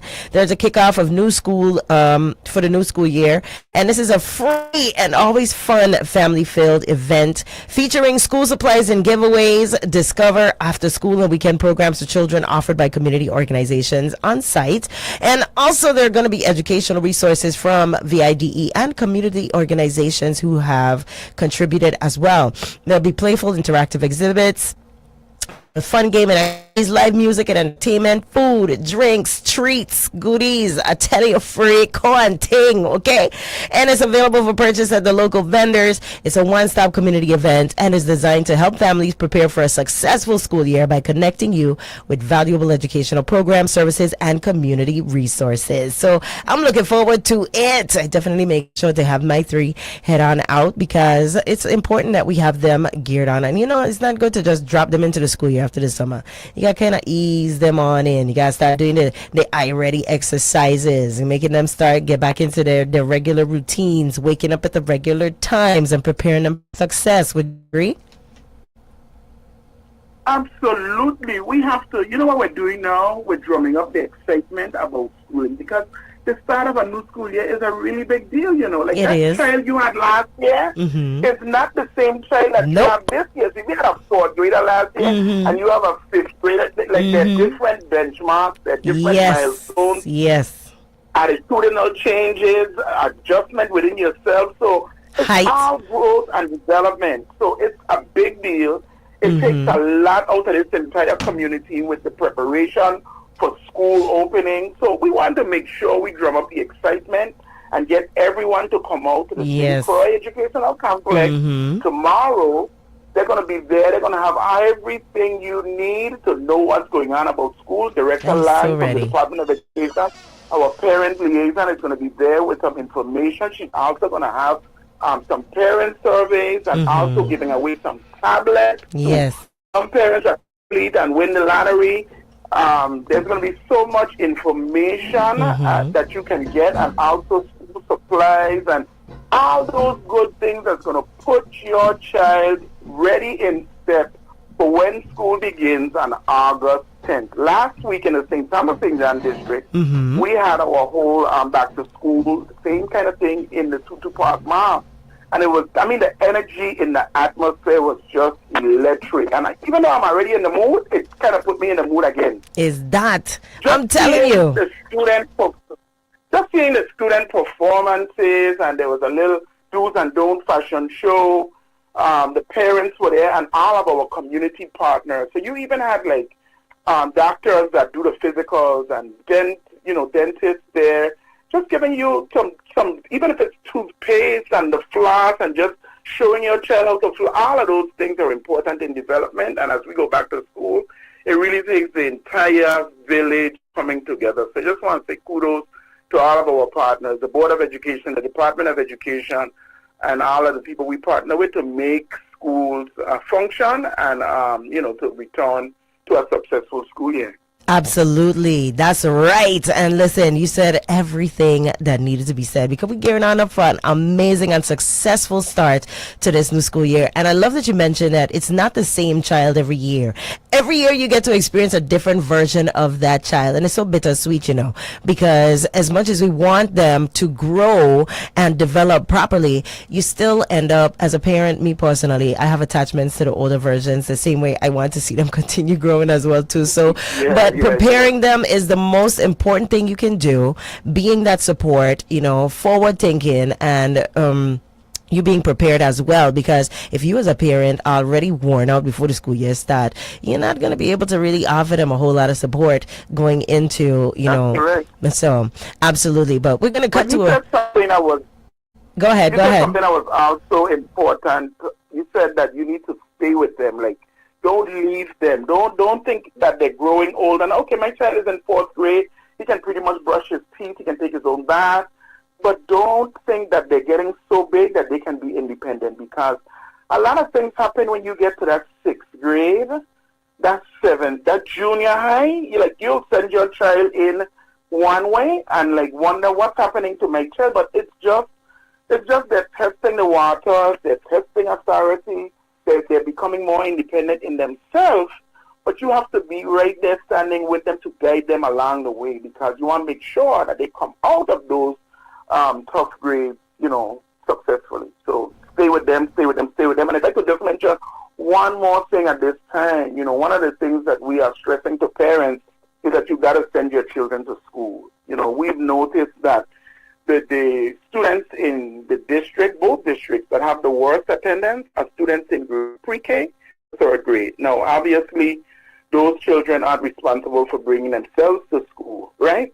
Correct. So parents, we need for you to understand that there's a direct connection between attendance and student achievement and progress.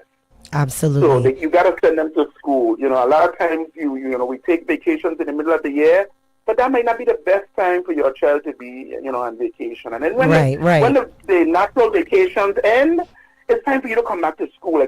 We get 2 weeks for Christmas, not 6. Okay, so you got to come back when the time is for school to restart. You got to come back to school. So I just want to make that push that, being in school is important. You can't miss 40 days of school and think that you're progressing the way that you should. You've missed too much. Yes. Well, we're going to cut to a brief commercial break, and then we're going to get right back into it. Our guests have officially arrived, so we got a full-blown conversation to have. Guys, we have none other than the Department of Education seated right here in the studio with us, as well as on the line. So shout out to everybody on this Facebook Live. Shout out to everybody on the dial, as well as on the TuneIn app. We're going to be right back with a nice hot cup of bush tea ready for you. Make sure you stir it up. Stir it up. It's Friday. We're getting it started right here at Bush Tea in the Morning on 101.3 Roe FM WEVI. Keep it locked. Don't touch that dial. This year strong. I'm going to be the best version of myself. I'm going to renovate my house. I'm going to consolidate my debt. I'm going to invest in my future. And I'm going to live with more purpose and peace of mind, period. Make your plans come true with an Oriental personal loan. Apply and you could receive a credit decision the same day. Go to orientalbank.com/apply today or visit one of our branches. Certain terms, conditions, and restrictions apply. Subject to credit approval. Look! 1 gig upload, 1 gig download. Perfection! I'm downloading a video on how to upload videos while uploading a video on how to download them. All at the same time. Symmetrical. Beautiful. 1 gig for $15 a month. Switch to Liberty True Fiber now. Visit libertyvi.com/fiber. Public safety has always been my top priority, and that includes keeping our roads and neighborhoods safe. As a former career law enforcement officer, I know firsthand the dangers caused by reckless driving and illegal, uninsured, and unregistered vehicles on our roadways. That's why I introduced and passed legislation to strengthen traffic penalties and hold dangerous drivers accountable. For more than 13 years, traffic fines had not been updated and were no longer serving as an effective deterrent. My legislation also established secure police impound lots to help remove unauthorized vehicles from our streets, many of which are often linked to criminal activity. And these fines don't just improve safety, they also help fund youth crime prevention programs like the Police Athletic League and the Rising Stars Steel Orchestra, while supporting law enforcement training, equipment, and operations. This is your Democratic Senator, Kenneth Kenny Gittens, asking for your continued support so I can keep fighting for safer roads, stronger communities, and a safer Virgin Islands for all of us. For by the of Kenneth Kenny Gittens. Good day, fellow Virgin Islanders. As many of you may know, it's always been a struggle to increase voter turnout. That doesn't mean it's not a battle worth fighting. Whether you're a Democrat, Republican, ICM, or independent, you can be a champion of democracy by encouraging your family, friends, neighbors, co-workers, and colleagues to vote in the 2026 election. I would be honored if you choose to vote for Kurt Violet for the Senate on August 1st in the Democratic primary election and once successful again in the general election on November 3rd. He is committed to serving and dedicated to the progress our island needs and deserves. Vote number 5, Kurt Violet to the Senate. Paid for by friends of Kurt Violet to the Senate. Getting back into your routine comes with work, classes, meetings, traffic. So if you're getting back to it, now's the perfect time to switch to T-Mobile. Get the iPhone 17 Pro with no trade-in and the Apple Watch SE 3 on us. Make the most of your plans and get the iPad A16 for only $199 via bill credits plus taxes. That's everything you need to stay organized and connected. Plus, benefits others don't give you, like unlimited hotspot and streaming included. When it's time to get back into your routine, get back with more. Stay connected with T-Mobile, powered by our 5G network. Senkoi on Saturday, August 1st at Levels Downtown Christian Stead. Majestic Entertainment presents A Night of Vibes, Volume 9. Gaza Empire versus Trinidad. Representing the Trinidad will be Lunatic Sounds, DJ Chubby, and DJ Genius with Mr. Energy. On the Gaza side will be Party Jesus, Star General of Y2K Sounds, and the West Side Defenders, Fire Emblem. $20 get 3 before 12 for VIP. Email majesticentvi@gmail.com or Facebook at Majestic Entertainment VI. Saturday, August 1st at Levels Downtown Christian Set. And the Vibes, New 9, Gaza Empire, Dorset, Trinidad, powered by Majestic Entertainment. No bones, no blood in a Welcome to the newly renovated Vegetarian Creation Restaurant. They're located in the courtyard at the Barron Spot Village Mall in St. Croix. Go and check out their spread of tasty, mouth-watering vegan dishes like red beans and coconut rice, vegetable stir-fried quinoa with mushroom, collard greens and asparagus, vegan protein, tofu, bean meat, just to name a few. They have lasagna and kalaloo too. Veggie burgers, Rasta chicken sandwiches made on our in-house bun, pastries, cake, cookies, and more. Snack on our seasoned and spicy popcorn. Vegetarian Creation have local drinks, passion fruit, cruise punch, golden apple, and more. Ask about their special power drinks. Let Veggie Creation tantalize your taste buds with smoothies from our liquid lab juice bar, all infused with our special ingredients. Love, they are the original home of the famous fried cauliflower Rasta chicken. Vegetarian Creation cater for your special needs. Come, let us tantalize your taste buds. Open Monday through Saturdays from 11:30 a.m. to 5:30 p.m. Give them a call today and make your order. 340-773-4772. Good morning. My name is Betty Leona Wilson. I was born on the island of St. Croix, in the town, most beautiful town in the world of Frederiksted. I am here to ask you, support my candidate for governor and lieutenant governor. Lieutenant Governor Chogensa Roach and Novel E. Francis. My reason for asking that is because I know that they can turn these islands back to what it used to be years ago. And I know that because I know they care about the children. And the Bible says, train up a child in the way they should go, and they will never depart from it. And that opens any door. When you go to the polls, I'm asking you to vote Lieutenant Governor Chogensa Roach and Novel E. Francis. Paid for by Roach Francis for Governor and Lieutenant Governor.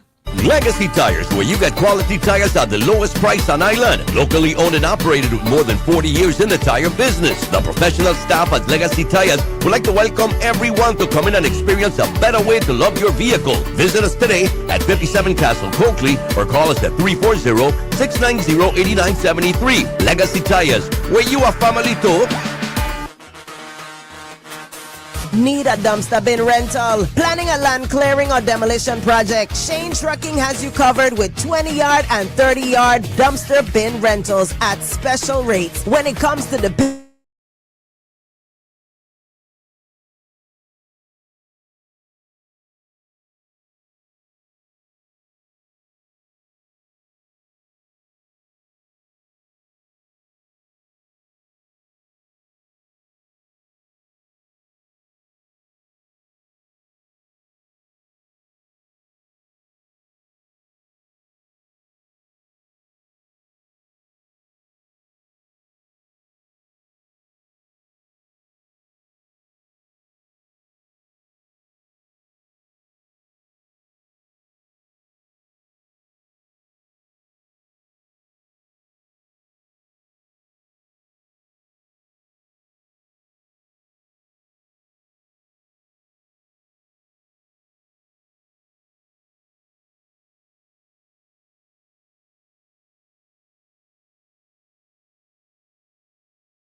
The song done?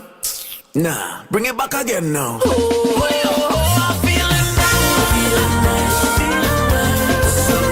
Hey, all right, and we're back. We feeling nice. That's right. It's 101.3 Roe FM, WEVI, and Bush T in the morning with your hostess, Neeks, right here. I hope you got your cup like I told you. Who it is in the back ain't really paying attention, ain't following instructions.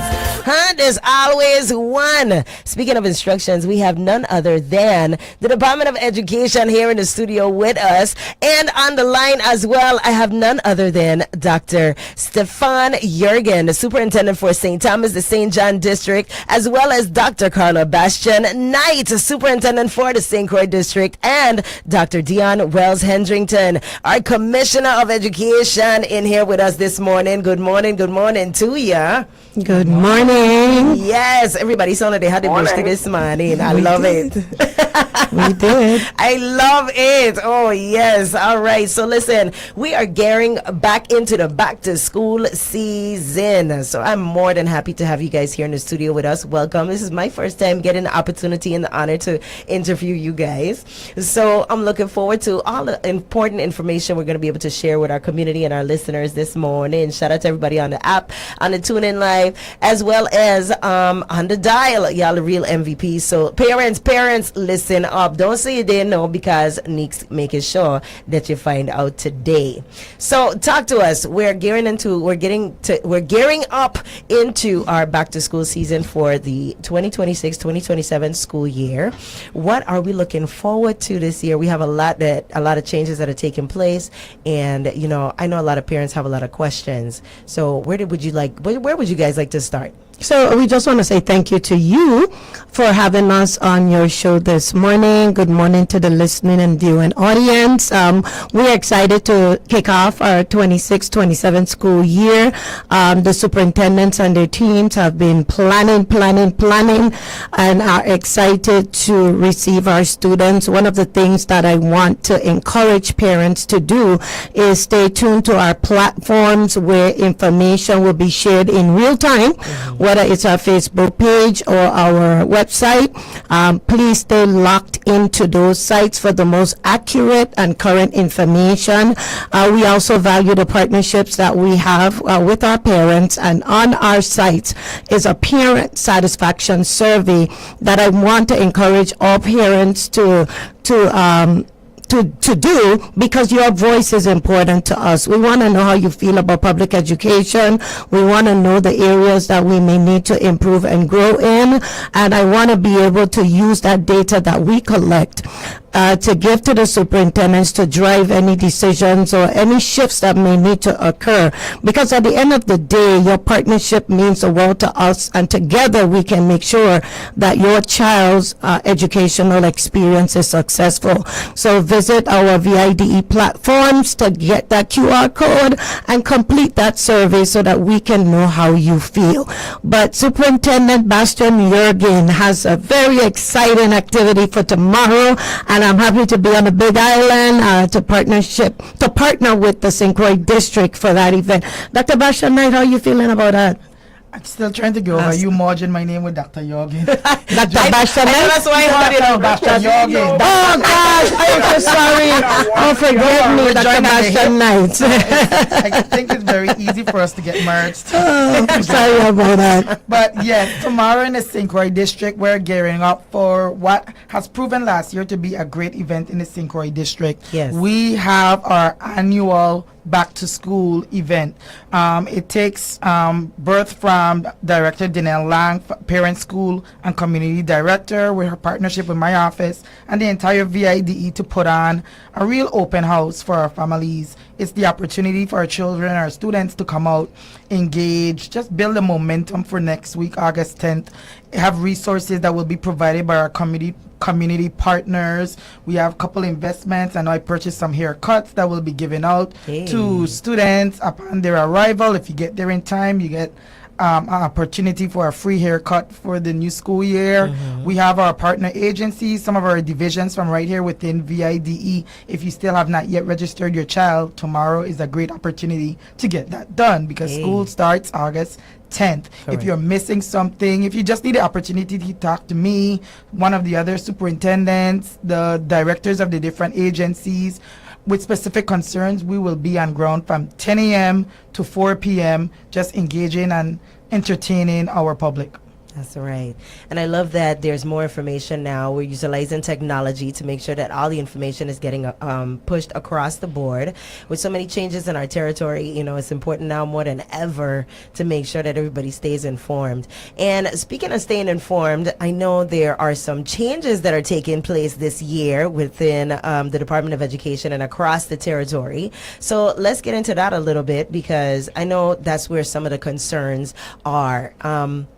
Let's talk about the redistricting. Some parents may have questions in terms of what to expect. They're going to have a lot more parents this year that are having students start in new schools. Yes. They're transitioning. What words of encouragement would you give to those parents, those families, what to expect when they're stepping into these new spaces that they may not be so familiar with?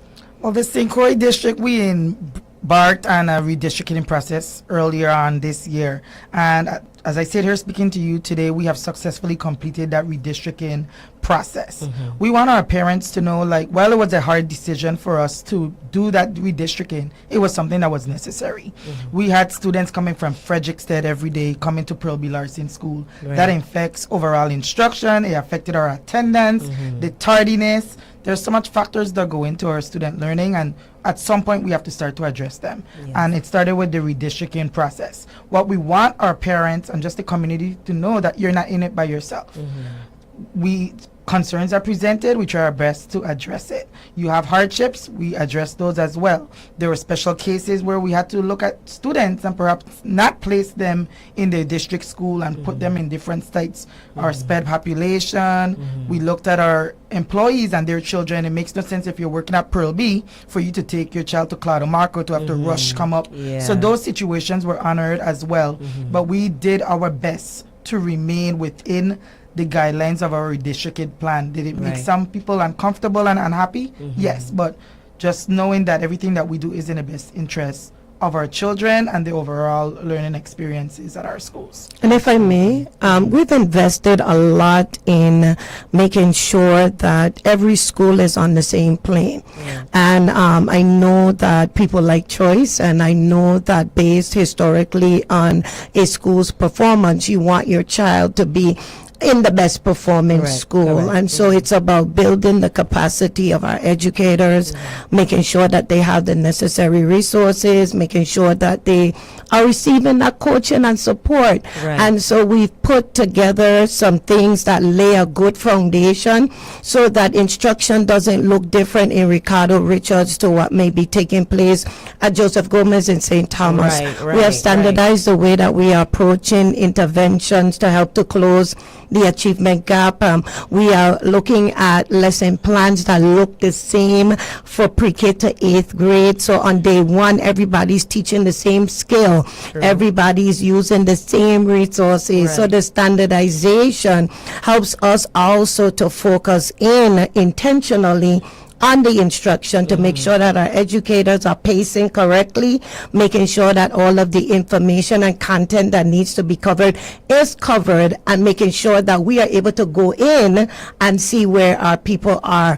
It's not about I got you, it's not about low quality instruction, but it's about beefing up the quality of instruction in all of our public schools, because all of our children deserve a good quality instructional experience, and making sure, like I said, that the community needs to understand VIDE has no resource issue. When I go to the mainland for various meetings and conferences, we have the same material used here as they're using in public schools across the nation. It is about delivery. And so we want to make sure at the end of the day that we are helping our educators to be the best version of themselves in front of our children, and that our children are receiving those skills that they need in order to be successful. So it's about supporting our schools. And so change, I am not oblivious to how people feel when things change. We understand that.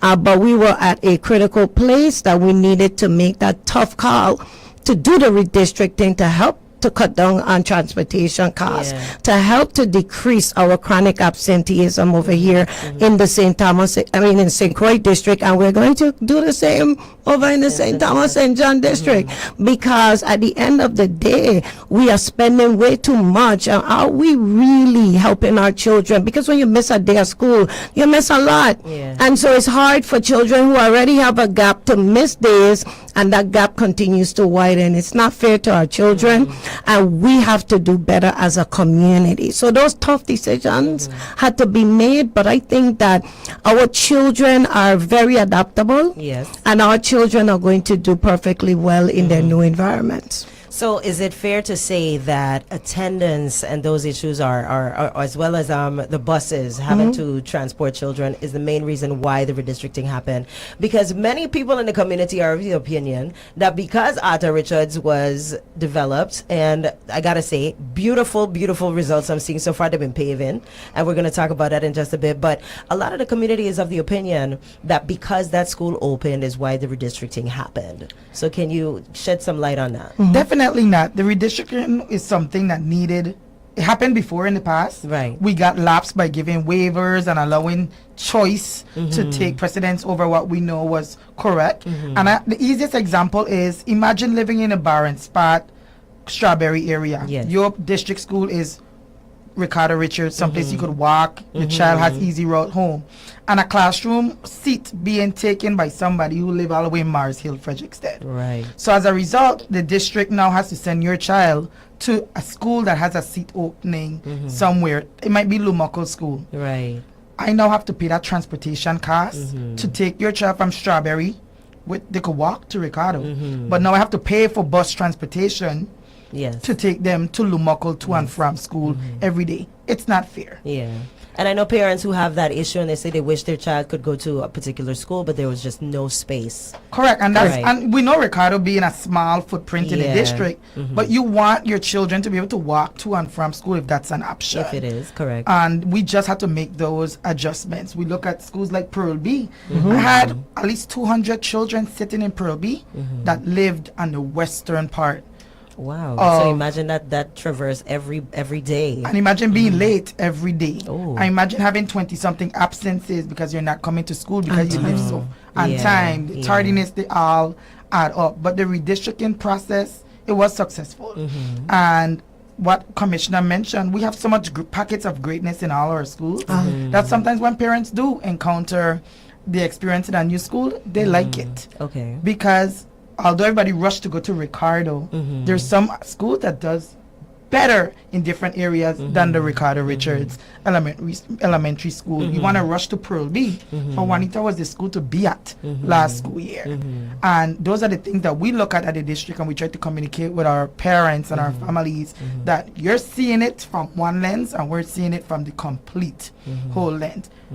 Juanita Garden outperformed probably last school year. But parents will turn the face up, man, my child have to go to Juanita Garden. My child was going to Juanita Garden last year. That's where I would have want my child to go, because they worked hard for the data that we're seeing this summer. So let's talk about why sometimes parents have these preferences, right? Because ain't no secret that regardless of which island you live on, everybody has a certain I guess mindset concerning the schools, whether it was the school that they went to, or whether it's they're concerned about certain things like cafeteria or auditoriums, or even what programs are available. I don't have a whole lot of experience with all the schools here in St. Croix, but I have experiences with both the St. Thomas and St. John district as well as with St. Croix.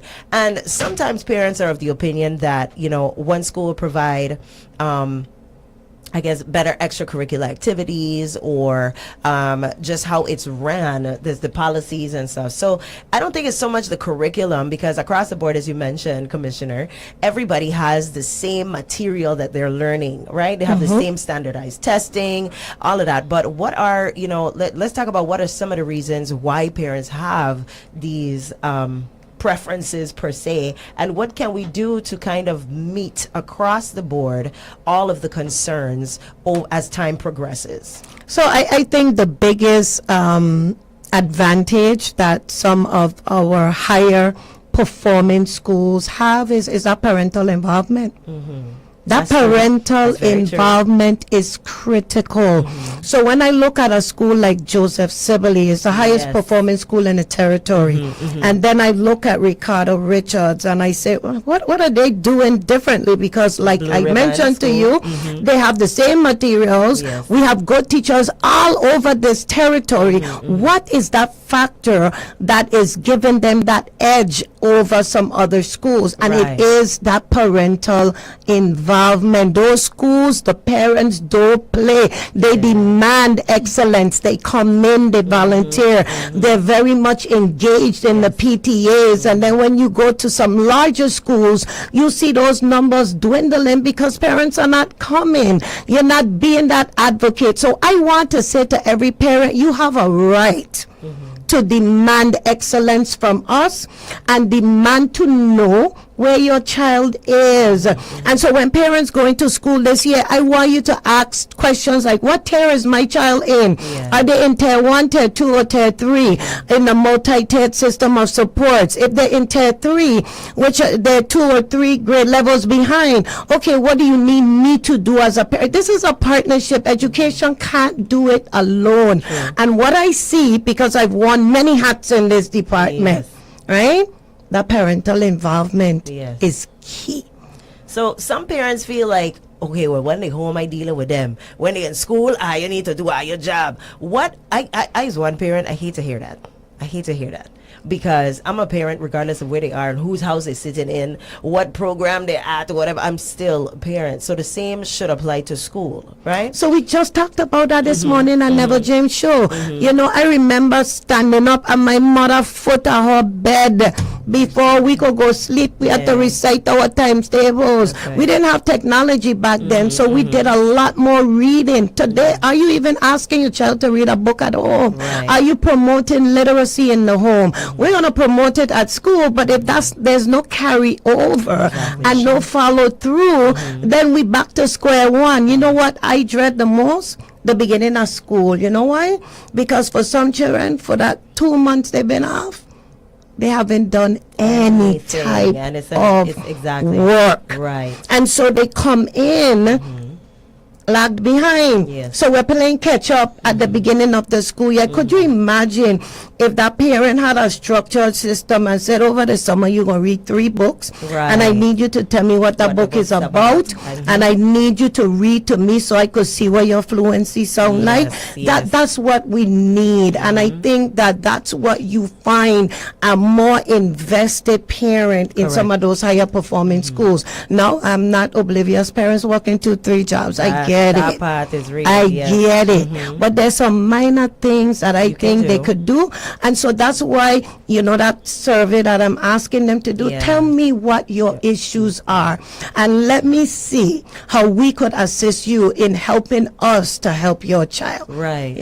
And I love that. And one of the amazing facts, I know last week in the office we were chuckling because with the amount of report cards that I could tell you that we still have in our school from the ending of the school year, to show that, some parents don't even know how their child ended the school year, much less if they are promoted or where they will sit come August 10th, because those report cards are still in our custody.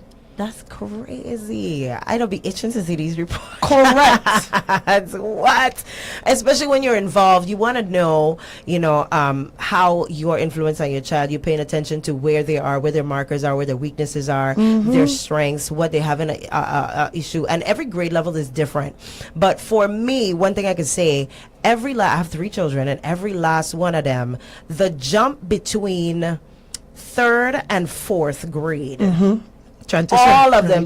There's something about that transition right there. And 6 to And then 7. 6 to And then 7. 6 to 7. And right. then 8 to 9.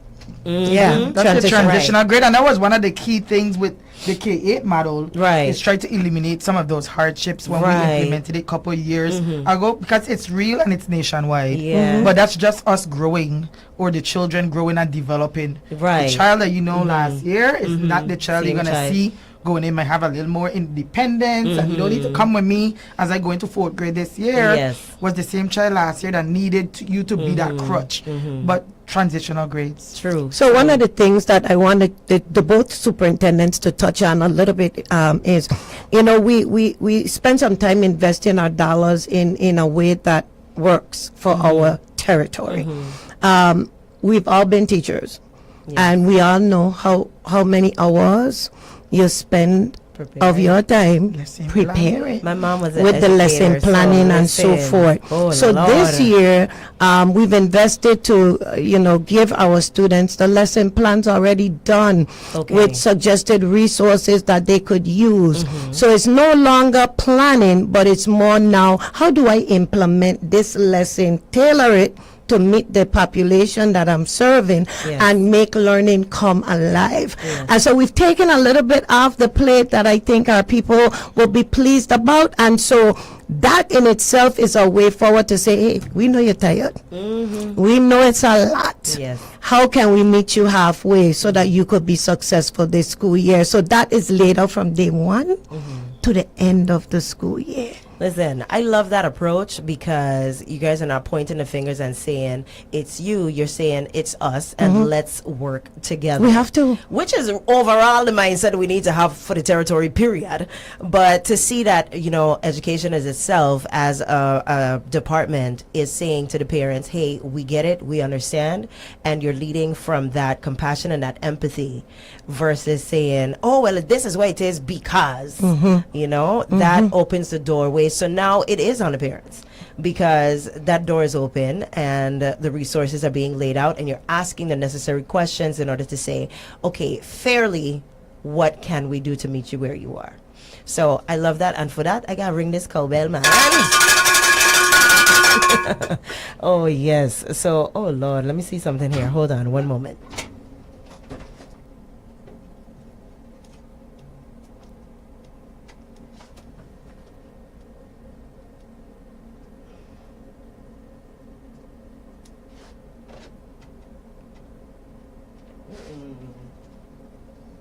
Okay, well, we have a few technical difficulties, so anybody that's on the live, we apologize, but we're going to cut to a brief commercial break, and we will be right back after these messages. It's 101.3 Roe FM, WEVI, and Bush T in the morning. Keep it locked. We have the Department of Education in here with us. We have both superintendents from the St. Thomas, St. John District, as well as for the St. Croix District, and we're urging all parents to pay attention, because August 10th is cruising on up quickly, so make sure you're doing all that you need to prepare. We'll be back after these messages with some more awesome questions for the Department of Education. Feel free to join the conversation at 340-715-7948. If you have any questions, concerns, feel free to chime in. All right, we'll be right back after these messages. It's 101.3 Roe FM, WEVI, and Bush Tina Mana with your girl Neeks. Keep it locked. Don't touch that dial.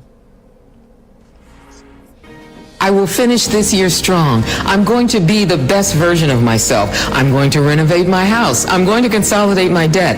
I'm going to invest in my future. And I'm going to live with more purpose and peace of mind, period. Make your plans come true with an Oriental personal loan. Apply and you could receive a credit decision the same day. Go to orientalbank.com/apply today or visit one of our branches. Certain terms, conditions, and restrictions apply. Subject to credit approval. 1 gig for $50 a month and a 30-day money-back guarantee? Are you fiber kidding me? I'm in. Charles, take the mic. I have to go.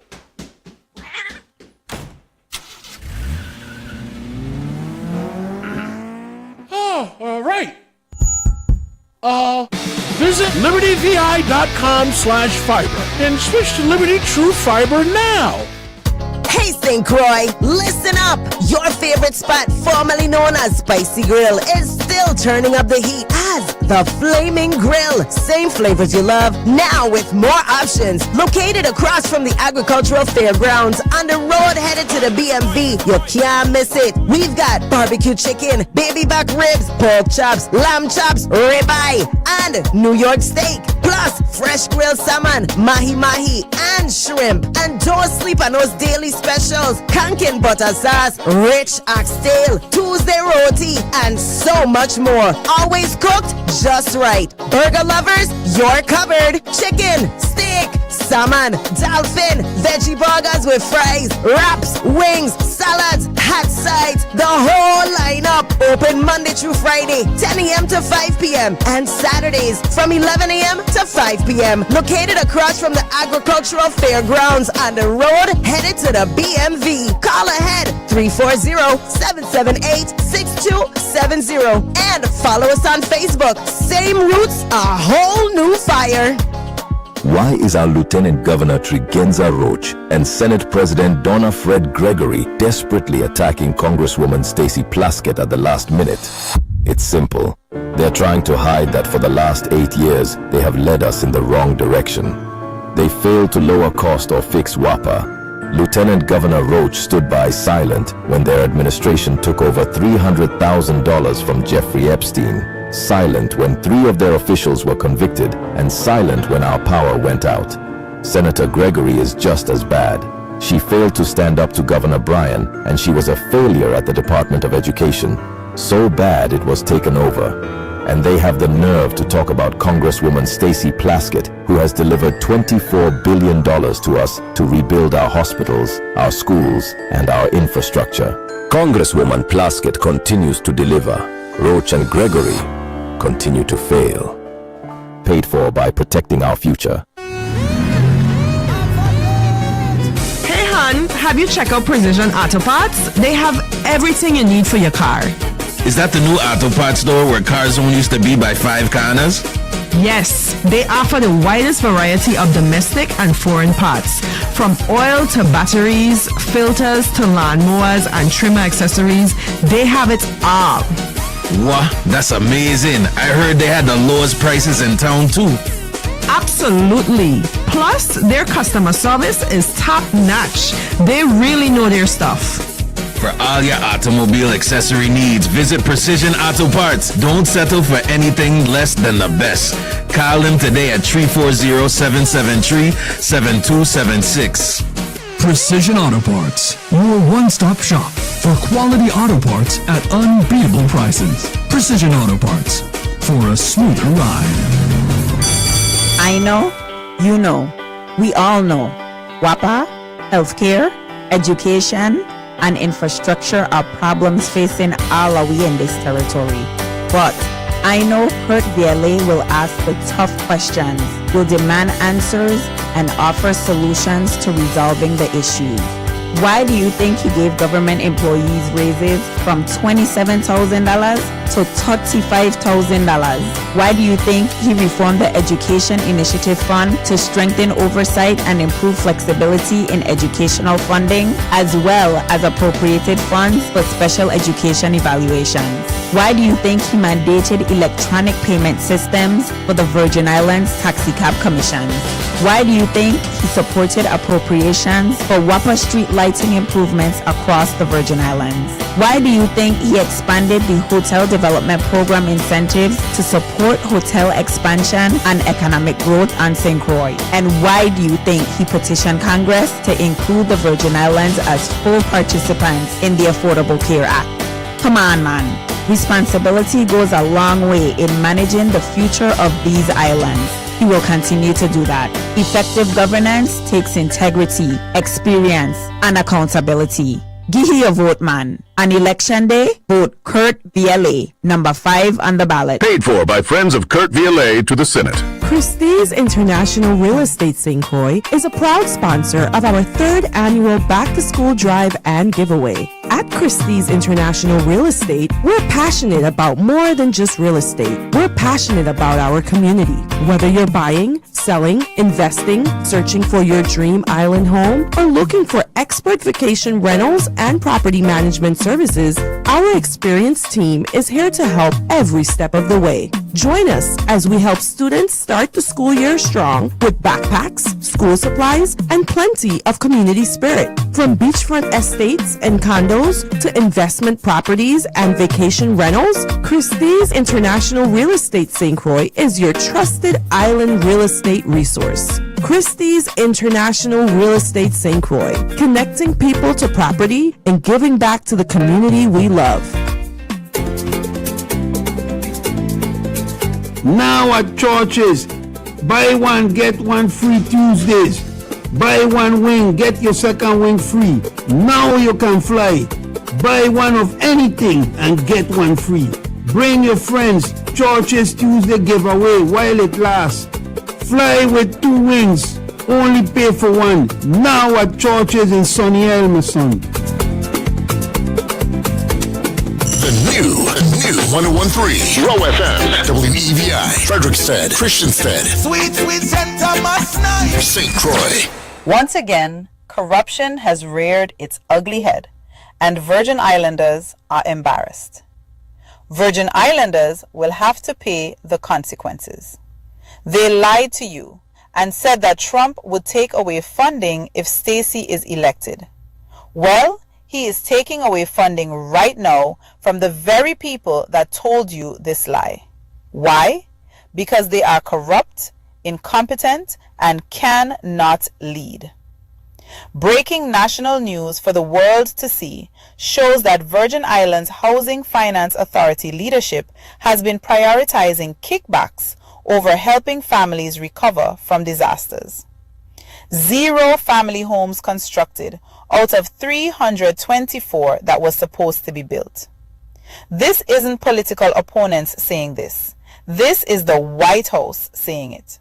Donald Trump is saying it. So while they were creating this fake boogeyman scenario where Donald Trump would take away money from us if Stacey Plaskett becomes governor, their failures represent the real boogeyman. Donald Trump has taken money away from the Virgin Islands because of corruption. Corruption that they have oversaw and managed. Corruption that they have allowed to happen. So as Virgin Islanders go to the polls, ask yourself, can we afford 4 more years of this?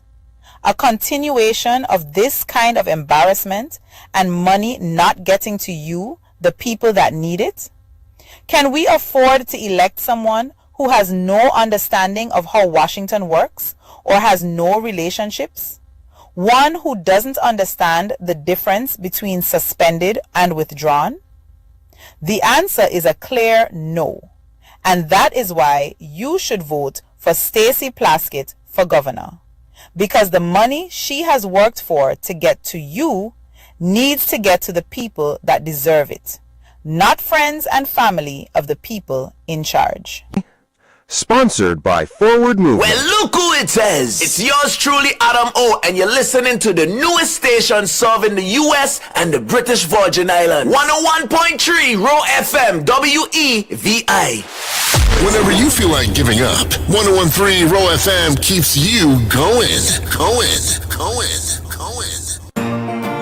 All the love you need is right here with me. Oh, baby, won't you stay with me? Girl, I will never leave. This is destiny. Oh, girl, I need you urgently. Baby, every time you touch me, brings a rush to my body. My body belongs to your body, nobody else. It's never gonna stop, no.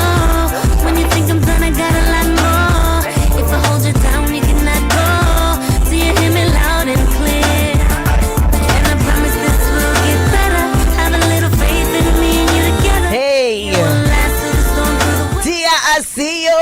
That's Tia and I acting. I really want you to. Longing for you. You know, guys, listen, I love to highlight our local artists and their works of art. So shout out Tia, because this one is you, baby. I really want. And we waiting for the next one. I'm gonna keep reminding you of that one.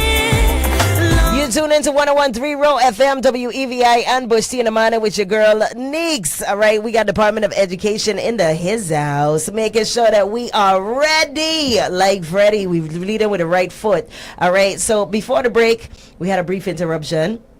And we were talking about what we can expect going into the school year. Who is responsible for what? Meaning parents, faculty, staff, and students. You have a responsibility as well. So we're making sure that we're having all the necessary conversations heading on into this new school year. And speaking of new school year, right, we have some new things to look forward to as well. And I know there are parents and students, faculty and staff as well, that are anxiously waiting to hear what is going on with this new Arthur Richards school.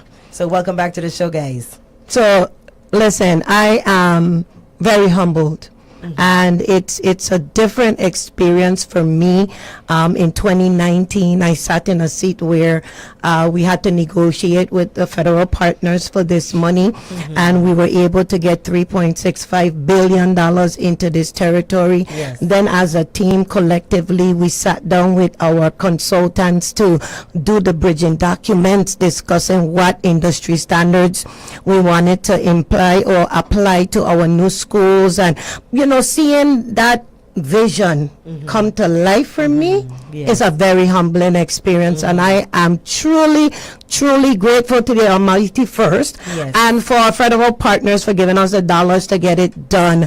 And so when you walk into this campus, it's like no other campus you'll ever see in the Caribbean, not just in the in the Virgin Islands. I'm talking Caribbean. We're taking education to the next level, and it just shows the investment that we're making into education, into our children, into our faculty and staff. And so if I were a student, I would be like thrilled to be in that particular school. And so we've embraced a lot of concepts over the years, such as collaborative spaces, and we talk the talk, but our buildings really weren't designed to allow for collaborative spaces, for example. And so we have classrooms where the walls could be moved and you could open up into one large area where together teachers are team teaching on a grade level with a particular concept. We have spaces where teachers could pull out students to work in small groups and still keep an eye on what's going on in their classrooms. We have our students segregated into buildings. We have a pre-K to K building. We have a first through fifth building. We have a 6 through 8 building. So there's a K8, pre-K8 model, but they still have their own unique spaces. I mean, you name it. Those learning spaces, indoors and outdoors. You talking space galore. So we're excited, as you can see. And so we do the ribbon cutting on August 7th at 10 a.m. And then Dr. Bastian and the rest of the Vice staff have been working diligently to put together a barbecue. So the public is welcome to celebrate our not the whole public. This is the school public, meaning our parents of those students who will be attending, our students, our faculty and staff and their families, of course the Richards family, the Evelyn Williams family, any families associated with the school. And so we are looking forward to that as well. But listen, front and center on August 7th for that ribbon cutting, front and center on August 10th, so I could see those faces coming into that building for the first time. Oh my God! As a superintendent, when you walk into that building, just the vibe, just the feeling. It's I get the feeling like this is what I want all the schools to look like. They will. These are the buildings that our students and our educators really deserve. Like, how much time I tell you you're going back to teach? You did. I'm looking forward to I don't tell her these are the classrooms you want to be in. Like, gone are the days when you lock up in a square by yourself. You have the opportunity to now say, I take in lead on this lesson. You bring your class. Let we pull the partition aside, and we're gonna have one big lecture, student engagement. We have like the fish tanks in outside that you could do your group in. If you need to pull 4 students out, you have that space outside where you could focus on those 4, but you still have the eye contact with what's going on. When you look at the labs, just the state of the art. Like, oh my God! I mean, so innovation. People worry about the price tag, but we could see Wait, the why? investment. Right. So ask Dr. Jorgen as the superintendent for the St. Thomas St. John District how he feel about the new school. Talk to me, Dr. Jorgen. You've been so quietly sitting, just paying attention. Listen, I'm quiet, it's okay, but you listen. But I told him that my mouth is salivating. I went to Arthur Richards. Talk a little closer to the phone for me. My mouth is salivating. I went to St. Croix in April and I toured Arthur Richards and I saw these mini amphitheaters where you could meet with a large group and then you could also touch base with a smaller group. I saw the removable walls. Man, it is just something to see, and it's so impressive because this is what our children deserve. They deserve the very best so that they can grow and so that they can thrive. So I'm looking forward for this fever to jumping on the plane and coming over to the St. Thomas St. John District and replacing all my schools. I know that's right, and some are already on the way. Oh yeah, the Department of Education finally has the kind of money to really change the landscape of our educational system. And, I understand sometimes we get frustrated because we want things to happen overnight. But when you see the kind of fight that the commissioner and others have to engage in to secure the dollar amount, I'm glad that they didn't get discouraged, because originally we were just going to get $80 million for the entire territory. Now we have $3.2 billion. Okay, so we're just not replacing what was damaged. Our schools are old.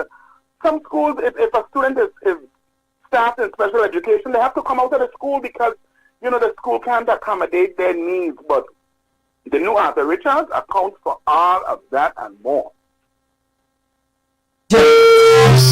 Sorry, go ahead. If I may jump in a little bit, I want to just educate the community on the process. And just like the community, I like instant stuff too. I wish I had a wand that I could snap my fingers and every school in this territory would be fixed, modernized, and rebuilt. But there's a process.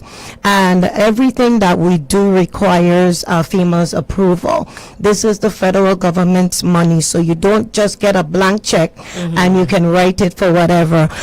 We had to produce 30% designs, right? And once you get to the 30% design mark, then you take that design package and you submit it to FEMA for environmental historic preservation approval, which is called EHP. Now, EHP is another layer that could take up to 18 months for that final approval. So while FEMA is doing that approval, we don't just sit down and wait. We continue to design. We go to DPNR for federal consistency determination, which is all steps that must be taken and approved before the contractor could start to dig that earth. And so if I could speed up something, it would be the FEMA process. But we don't have that luxury of dictating to the federal government how fast they're going to move on certain things. And so right now, as we sit, we have 20 projects that have left the gate.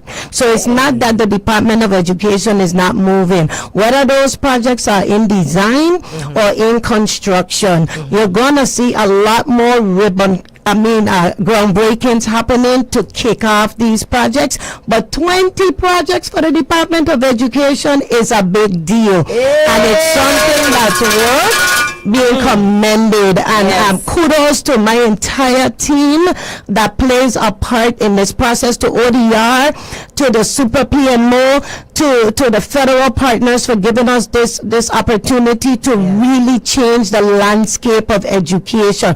Public education is about to take flight in this place, and I hope that the community is really ready for what is to come. And congratulations to the White family on this accomplishment. That's right. Congratulations to these four journalists, because we has taken a step into the future. and I love it. Listen, we're seeing state-of-the-art pools, we see state-of-the-art auditoriums, the cafeterias, the classrooms, you name it, and it's all integrated with technology and the forward push of education here in our territory, which I think opens a lot of doors for opportunities, for things for us to do. I could just see, creatively as a people, it's really just on us to utilize these resources now and really take our own territory into the next level. So you mentioned something that I want to just put a plug in now. Tell me. So we're rebuilding our public education system. But historically, we know how we take care of stuff. Right. And we know that in order for us to be really effective in taking care of this investment, I need every senator that's listening to your show and the candidates to understand that putting money into maintenance is critical. Okay. Otherwise, 10 years, 20 years from now, whoever is sitting in these seats will be singing the same song. So we got the money to build. Now we have to find the money and dedicate that funding stream for the maintenance and upkeep of these schools. It's another level of maintenance. It is doable, but the resources have to be in place as well. So I love that you mentioned that, because one of the conversations in the place on the streets, right, the school children, I'm like they like to say, basically is this Department of School Maintenance. Do you feel like are you pro Department of School Maintenance, or are you pro the Department of Education taking back on the role of dealing with the maintenance?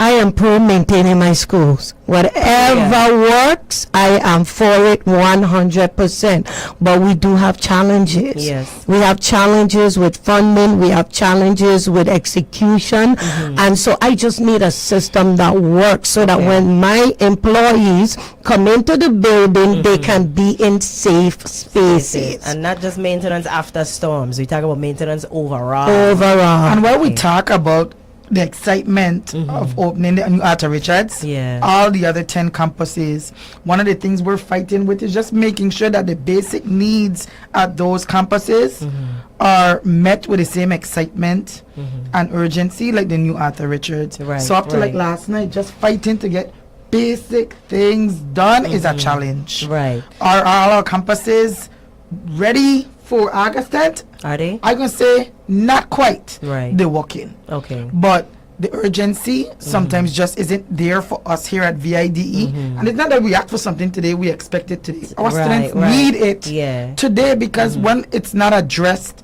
with the urgency, we have to close a campus. We have to close schools. And it's like we're defeating ourselves because we're here pushing attendance, we're pushing instruction. But then these things come out of nowhere. Something we asked to be addressed last month, 2 months ago, and it slap us in the face today. And then we have to close. Sometimes it's not even us. We fighting and we don't want to close the school. What we could do, how we could help. You need me to help, have my office help you to get it done.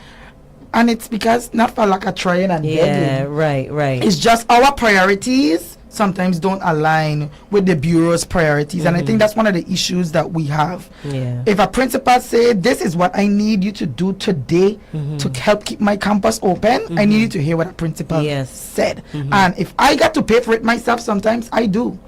Because that's just what our principal needs. Sometimes it's low-hanging fruit that we don't wait 3 months for. And in all fairness too, it requires our administrators being a little bit more proactive. Okay. When I was an administrator, I didn't wait for maintenance to fix a thing in my school. Right. I had a list of who my parents were, and my parents were very skilled in the workforce, meaning career technical things, whatever, electricians, plumbers, you name it. I'm on St. John, so when they come from St. Thomas to fix anything on St. John, realistically, right? I used to call my parents and come check this toilet is backing up, come tell me what I need. And if it was something that I could use my school resources to purchase, I went ahead and purchased it and asked them to put it in. So right now we are looking at grabbing funds from here and there to help to offset some some of these challenges that the Bureau was unable to address. But we're going to do it because at the end of the day, it's going to affect our students, it's going to affect our faculty and staff. So today, that's what we're doing. I begged her for $20,000 last night because I know I needed 2 campuses needed to get stripped, wax, and buff. And ain't no way all my other campuses had it done. We have the deep cleaning going on right now, and we have 2 campuses that still need it. I had to call and beg for $20,000. I always begging. So that means taking $20,000 from something else. But guess what?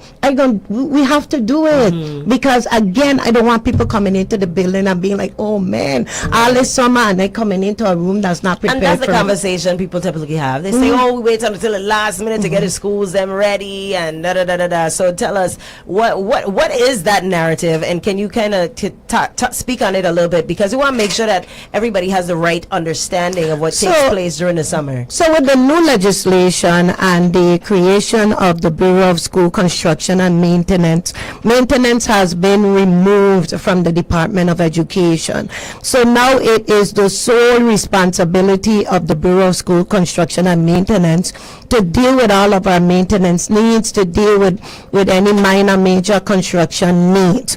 And so towards the end of the school year, our principals made the listing, the superintendents made the listing, and we provided it to the Bureau for execution. Some things were not done on the listing, whether for various reasons. One of them cited by the Bureau was that funding wasn't available in time. Regardless to say indifferent, we getting ready to open schools. So like Dr. Bastian indicated, you're walking into 2 schools and we need to get a cleaning done. So we now have to drop what we're doing because they don't have the money for it, to find the money on my side to help to support the process. We are in conversations in St. Thomas about some classrooms that were closed up for the summer. Now you open them, you're smelling hints of air quality issues. We got to get somebody in there to clean them out, to get it prepared for next week. So we got to ask the principal to use some of her funds. I'm looking for donated funds that I could put there. So that type of stuff becomes very exhausting at the 10th hour, and so even the communication and the advocacy between the 2 divisions need to be more cohesive. And so I'll continue to work with them, I'll continue to support them, because at the end of the day it's interrupting the instructional quality that we're providing to our families.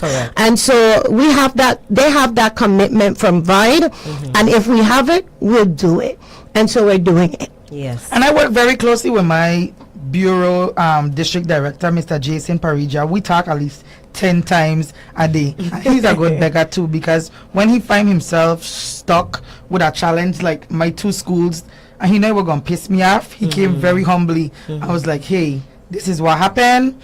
We're all at fault because I had some custodians that maybe didn't do what they needed to do. A school leader that they didn't follow up. They're going to be addressed. However, the problem is we have these 2 schools. So when Mr. Parija called and like, we ain't going down like that, it's just everybody starts scraping.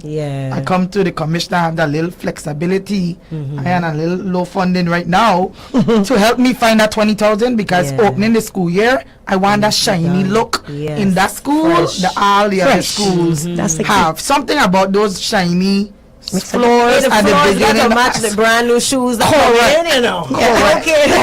So commish find me some little savings she had someplace last night, and it's gonna be done. We're working with the Bureau, Mr. Parija, I know in the St. Croix District for sure. We are working day in, night into this weekend, because I have an expectation come August 10th. I love that. That everything will look new, even if ain't new, at least need to come across that we paid some attention. Exactly. And that's that what's the word I was looking for? Lord, it just got commitment, energy, passion. Exactly. That initiative to even make sure that regardless of what it takes, get the job done. That is community looking out for self. So on that, I gotta commend you guys. You're doing the real work behind the scenes to take care of our children as well as our schools and our community. So that being said, we're gonna cut to a quick commercial break. I have another question I want to ask before we even go, right?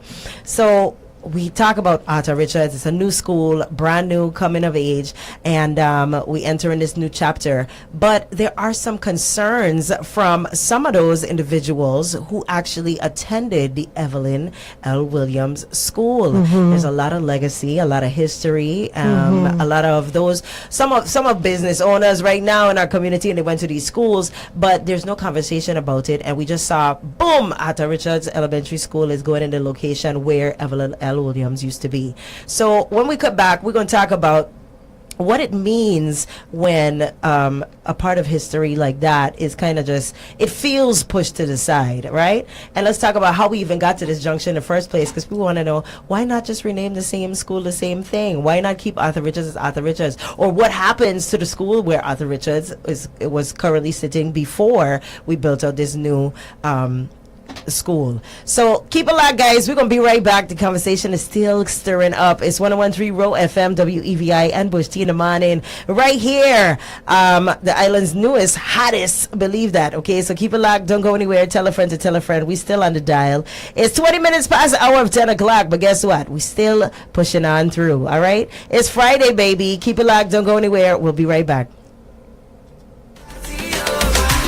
Well, look who it is. It's the Roe FM with all them big tune that. Lord is sweet, darling, tell me how you love it. And the Roe FM is tea. Roe FM is tea. Like you mean you don't want to dance? It's your boy Adam when you're listening to Roe FM, WEVI.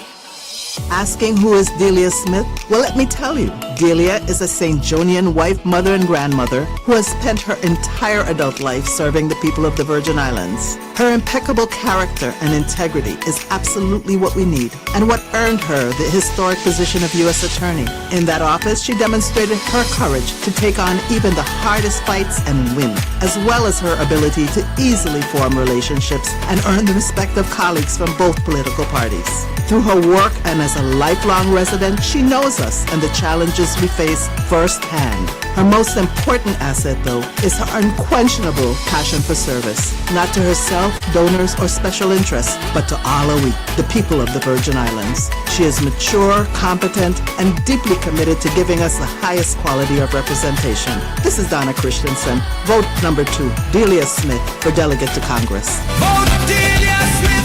Vote your voice. Delia Smith. The people's choice. Vote for Delia Smith on August 1st. Pay for it by Delia Smith for Congress number 2 on the ballot.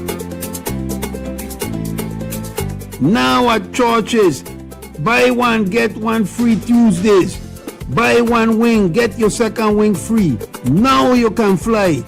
Buy one of anything and get one free. Bring your friends. Churches Tuesday giveaway while it lasts.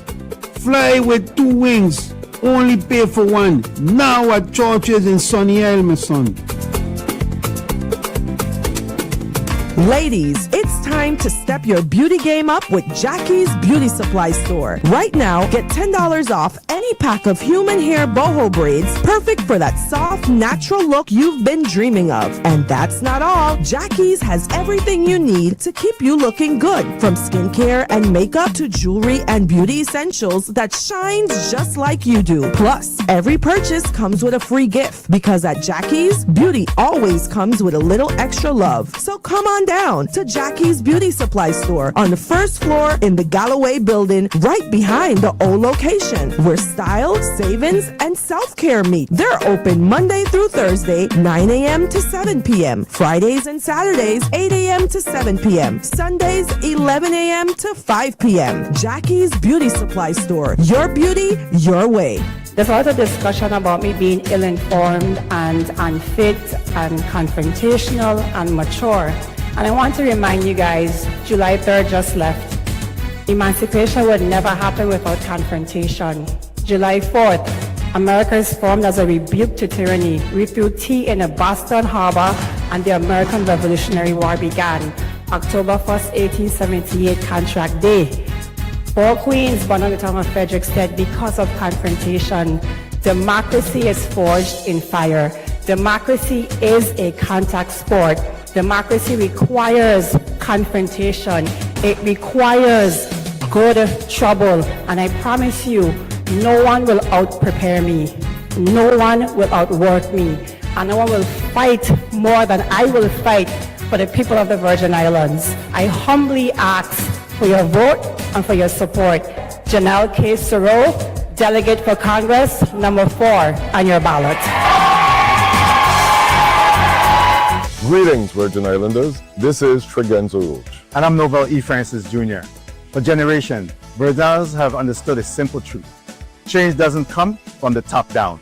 It comes from the bottom up. It comes from us. Now, in these final days, you're going to hear a lot of campaign noise, a barrage of negative ads, attacks designed to distract you, to discourage you, to make you forget what's at stake. Remember what this election is about. Selecting leadership that you can trust with your family's well-being and who will protect your children's future, not their own personal ambitions. Early voting begins July 20th to July 29th. And on Saturday, August 1st, Novelli Francis Jr. and I ask that you please vote number 1 on your ballot. So make a plan to get to the polls, because when we show up, we win. Always serving you with purpose. Now let's go vote. Paid for by Roach Francis for Governor and Lieutenant Governor.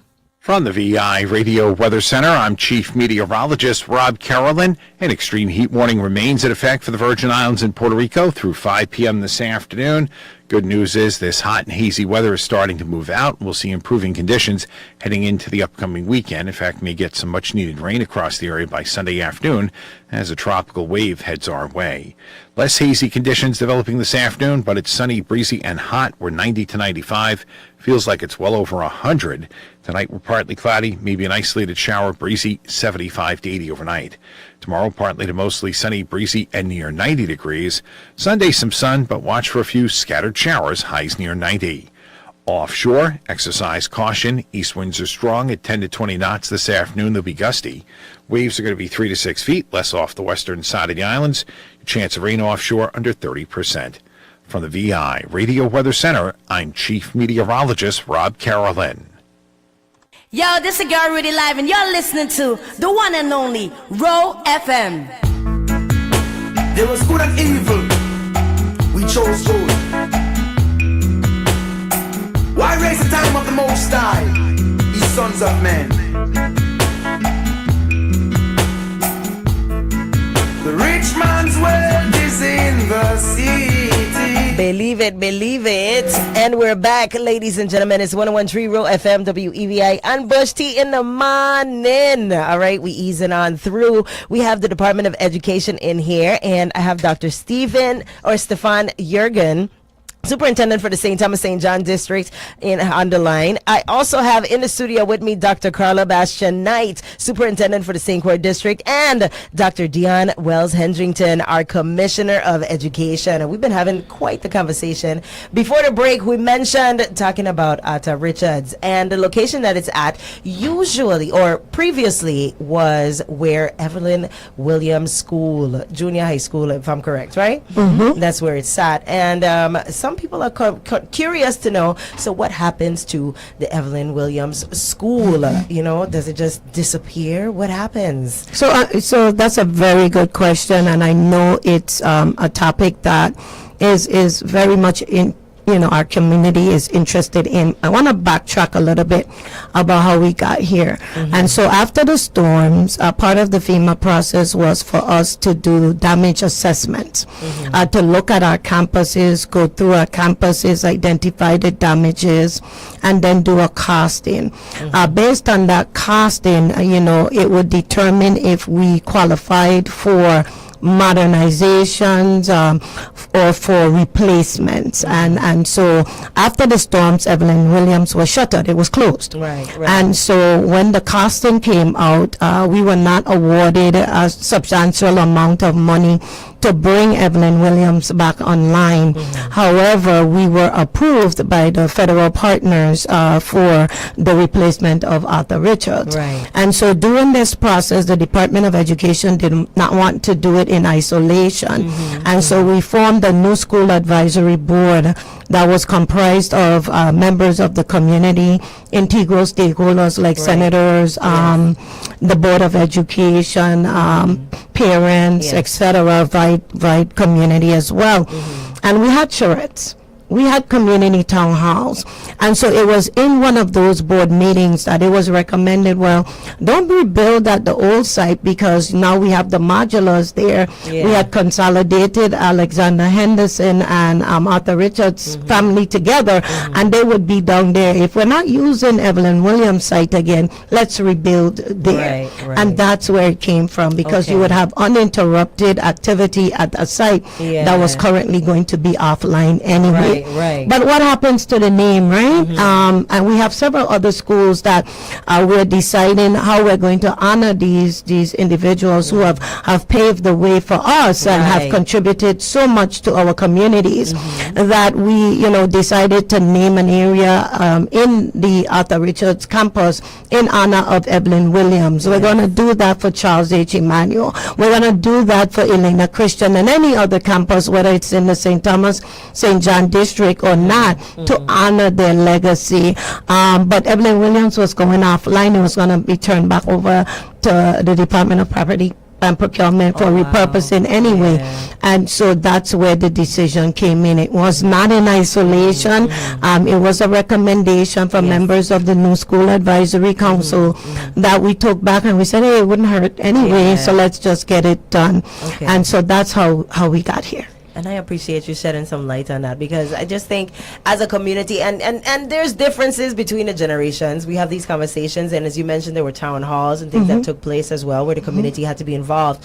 But we're now seeing more and more young people having, interest in these things, and as such, the questions will come. Absolutely. So I really appreciate you being able to expound on that for us. And just adding that we as the department, we truly recognize the 40 plus years that Miss Evelyn Williams contributed to the Department of Education. And that will be recognized in the current Arthur Richards. She started as a teacher, spent her years into leadership before she retired. 40 plus years is a lot of years to dedicate to one department. And you will see a facility within the new Arthur Richards that pays the respect to Evelyn Williams. And as we continue to modernize and make the adjustments to all the other campuses, it's our intent, whoever sits in the seat after us too, to make sure that we honor Charles H. Emmanuel, Miss Elena Christian, and all the others that have gone before.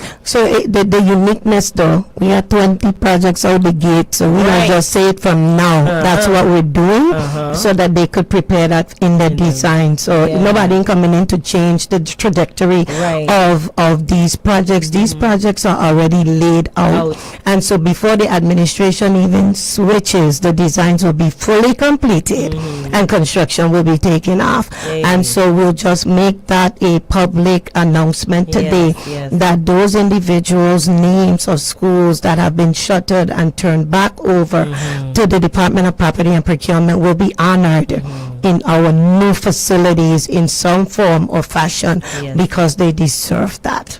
So speaking of which, we see John H. Woodson just went offline. So is that one of the schools? Is that how do you decide which school will be rebuilt and be able to continue versus just being coming offline and being honored? So that was developed through the direction of the New School Advisory Council or Board. The Facilities Master Plan. So what we're doing right now is just executing the Facilities Master Plan that was developed, approved by FEMA, and the funding is driving that plan. And so John H. Woodson does have funding for us to do a modernization there, and it will take place, but it's not one of those top priorities at this point. We are focused more on our schools, active schools, that is, making sure that these environments are conducive, because every day that we wait, these are fixed cost grants. I need the community to understand that. These are fixed cost grants, which means we can't go back to FEMA for additional funds. And so the longer we wait, for decisions to be made and escalation costs go up, the higher our chances of not being able to finish a project. Correct. Another hot button topic that's on the table is the HUD funding. So let me explain how the HUD funding is used by the Department of Education. Okay. So the HUD funding is used to pay for the 2% that FEMA funding cannot be paid for. So it offsets the cost of our projects. So right now, if you were to ask me, well, what is your concern with this freeze on the HUD funding? Well, we're getting ready to wrap up our Arthur Richards construction. And so within the next year or so, as we close out that project fully, I'm going to need that 2% in about a year. So we got to get it together. We got to do our corrective action plan. We got to show our federal partners how we're going to manage these funds internally so that by the time I need that 2%, which is a couple $1 million to pay off my vendor, I have it available. And so it's not going to stop any construction at this point. But if we don't correct it, then the government of the Virgin Islands will be holding the bag for the 2% match for all of the projects. And so it's important that we do the two at the same time. Absolutely. And I think that was important to really clarify as well, because that's a concern across the board with so many projects underway. It's like, okay, what happens now? So granted, we have a little time to figure it out. Yeah, we do. But not too much. Right. So, and then another question for me is, we're seeing a lot of the elementary schools now being developed as K through 8. So are we doing away with our junior high schools across the territory? So, you know, K8 model has been used in St. John forever. We have been leading that charge from the time I was a little girl in school. So the K8 model isn't new to me. I work the system. I know the benefits of the system, but that also was a recommendation from the new school advisory board. And so when we looked at it, we saw that, hey, we could benefit in so many ways from children being in one setting and working their way up to middle school. You talked about the difficulties our children have in those transition years. They don't have any transitions anymore as we're moving to fully K8 model. They'll be at the same school, right? And then transition into high school. So it will be one major transition that our children have to endure. But it allows for more continuity in instruction. It allows for more collaboration from junior high educators with elementary educators. It's powerful in terms of the development of the child and really honing into the deficiencies or weaknesses that the child may have. So there's so many benefits, but the K8 model ain't no. Julius Power School been doing that from donkey years in St. John, and so now it's being implemented in the St. Croix district as well as the rest of the schools in St. Thomas. I think one of the benefits for it is in the junior highs, and I'm going to use Arlita Cancrane as one example, as well as John H. Woodson as another. You see, when they get to those junior high schools and they come in and they kind of gain populated from all the elementary schools, you start to see a little bit of the violence start to pick up because, and I hate to use this term, but the competing neighborhoods, conflicting neighborhoods, all of them end up going to the same schools, and now you got turfs within the schools. And I think just using that K through 8 model eliminates that altogether. You know, and then they keep the same groups of friends as well too, because you know they're coming up from K through 8. So I think there's a little bit more stability there overall, because a lot of the violence we see in the territory starts in these junior highs. So could you imagine, right, being a 7th grade teacher and you teach an ELA? You have the opportunity to go and talk to that 6th grade teacher that had that student the year before. What did you do? Like did you notice so and so happening in terms of their learning? Did you make adjustment? What were those adjustments? Powerful. It is. And then just having a child for 2 years, you don't really get into their background as much. Now, I had some really, really influential teachers when I was in junior high, and I love them to death because I still hear their voice today. Things that they told me when I was in 7th and 8th grade, I still hear it today. And when I get a chance, I always, you know, if I do run into them, I always say, you know, I appreciate them so much, but it's not a whole lot of time, 2 years to spend with a child and really be that impactful, and then they gone to high school again. So there's a little bit of a drop off there, and I really appreciate the fact that you guys are utilizing not only your own experiences, but just, you know, we tend to tie into tradition in the territory. We don't like change, you know.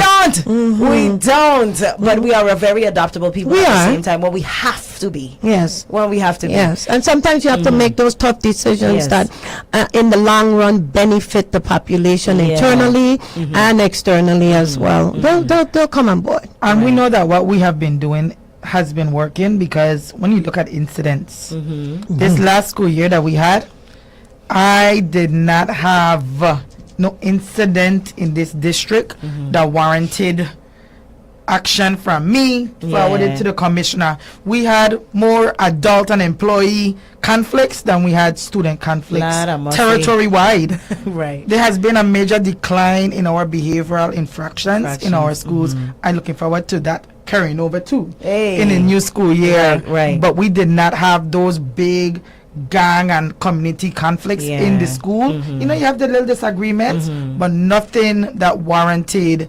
no expulsions. I submit one expulsion package last school year. No. Talk to me nice. That's great Thomas St. information. John. Territory wide. Territory wide. What? That is huge. Listen, when I go to school, you used to see them knocking dog left and right.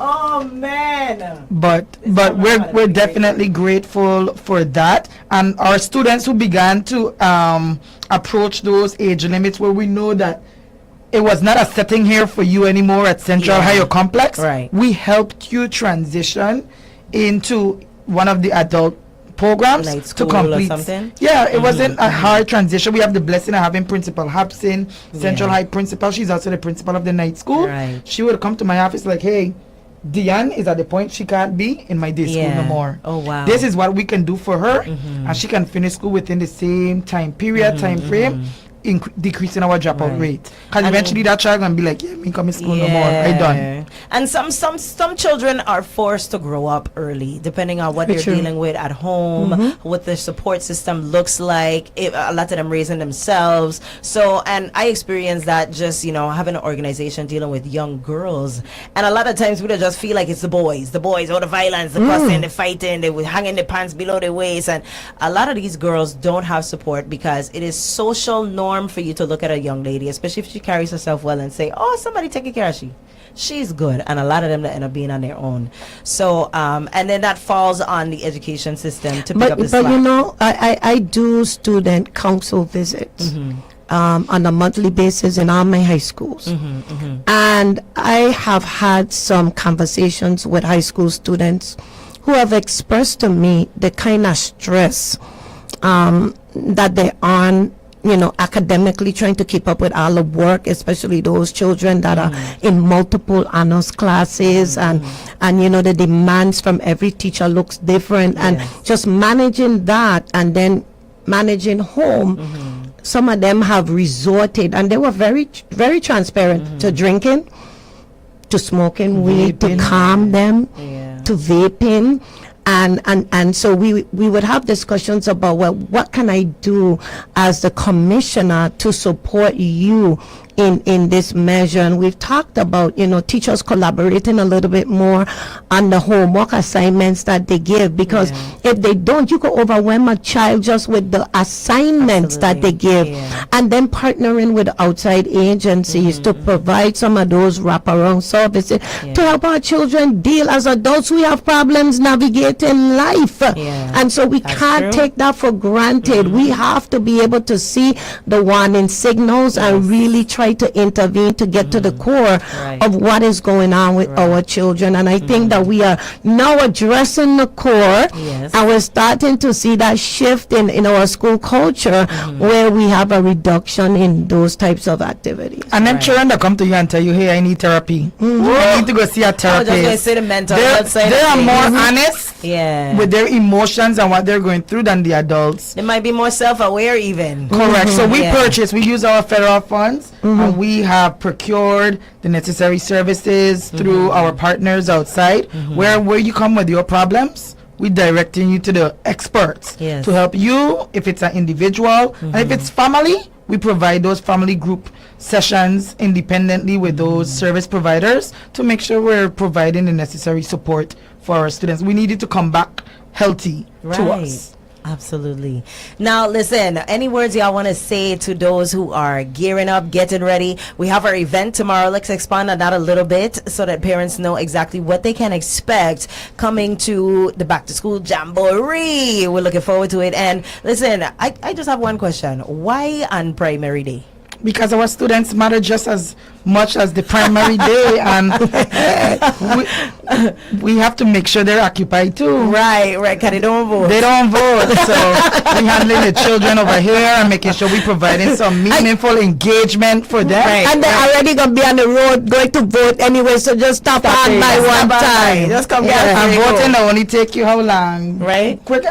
10 to 4, you have enough time to still come out. Yes. You have that kind of thing that going on tomorrow. It's a very conflicting day, but we wanted to make sure that our families were provided the opportunity to come out and get the necessary resources. It's a fun day. You come, you pop in, you go, you could come back. We just want a whole fresh vibe to get us ready. I don't look forward to it. Last year we were playing basketball. You could see me on the flyer. Okay. Just having fun with the children. Yes. I always tell you, my favorites are the children. I could take the adults a little bit, but give me the children any day, and we're gonna be out there playing and having fun. That's what you're gonna see tomorrow. Educational complex, 10 a.m. to 4 p.m. Yes. Come out, get your resources, get whatever you need. Ask the questions for we can help you get ready for August 10th, because every day matters from August 10th till the end of the school year, and we need you present. I don't want you pulling them children out to take them to do no medical, nothing, on the 11th and the 12th. Right. Now is the time to get it done. done. Let we help you finish this process so your children could be present every day. Absolutely. And to that, a ring in his cowbell. It is that, ladies and gentlemen. Tomorrow it goes down at Central High School Auditorium, correct? Yes. Gym. No, the whole entire outside of the school. It's the campus. You can see the tents going up right now. It's on the outside. We start with a parade, of course. The cheerleaders and everybody to be out there doing the performances. The commissioner will be there. I will be there with the team, and it's just a real fun vibe. All the partner agencies where we have some of our local authors will be out there reading their books. We procured some for our children. We'll be giving them away, and we have a lot of giveaways. We have haircuts to give away. I have freebies to give away. I mean, it's a real just fun chill day. Now I have a two-part question to pick up on that. Is there anything happening in the St. Thomas district? Dr. Jürgen? Sure thing. We had our back to school, our big back to school as a district last week Saturday. Okay. So we had all of the community partners there, the dentist, the physicians, the Board of Education, Director Lang from BIDE was there. It was just a really electric atmosphere, and there were student performances. And listen, the students looked like they were ready. But I just want to give a shout out to this folks also. I like the cowbell action, and you sure you don't want to teach? You sound like my mother. Lot of mercy. See, I am the product of an educator. She actually taught at E. Benjamin Oliver School for some years as well, right? But you know, and then she, DNA. yeah. I got a little touch of it, and then my mom used to take the pride in having me and my sister help her set up her classroom, and I learned everything from just even helping her with correcting and stuff. She would say she would give me the I guess like an example, and then she said go based off of this, and she would explain things to me while she's doing that. So I got a little insight. And then of course when she was going for her master's and her doctorate, and I was in the military, I wasn't even in college but doing college work, because she would say, all right, finish this out, I want to hear your thoughts on this topic, and so she taught me to think That's the most important part about being raised by an educator. She really taught me to think and not just, regurgitate information as it's given to you. Think for yourself and come up with your own ideas. So that's what I try to pass on to my children. But I don't know if I have the temperament for teaching. I'm a little too passionate. Well, that passion is what we need. We're all public school proud, and as we start this new school year, we want to make sure that our teachers are coming with that same kind of energy and positive attitude as they begin this new year. And, parents have a big part in this to play too. You have to talk to your kids every day, talk to your children, make sure they're coming to school ready, not just with the books and, the materials and the pens and the notebooks and all of that, but also with the mental state to know that they're tough, they're going to be resilient regardless of what comes their way, they're going to be fine, and we're just here to support them through. Absolutely. So I have one more thing that I want to mention to the community. Tell me. So I've heard over the years of being in education that there are things that may not be going so well in our school system that parents are afraid to speak up about. And I just want to say to our parents, we do have a compliance line. It's an anonymous line.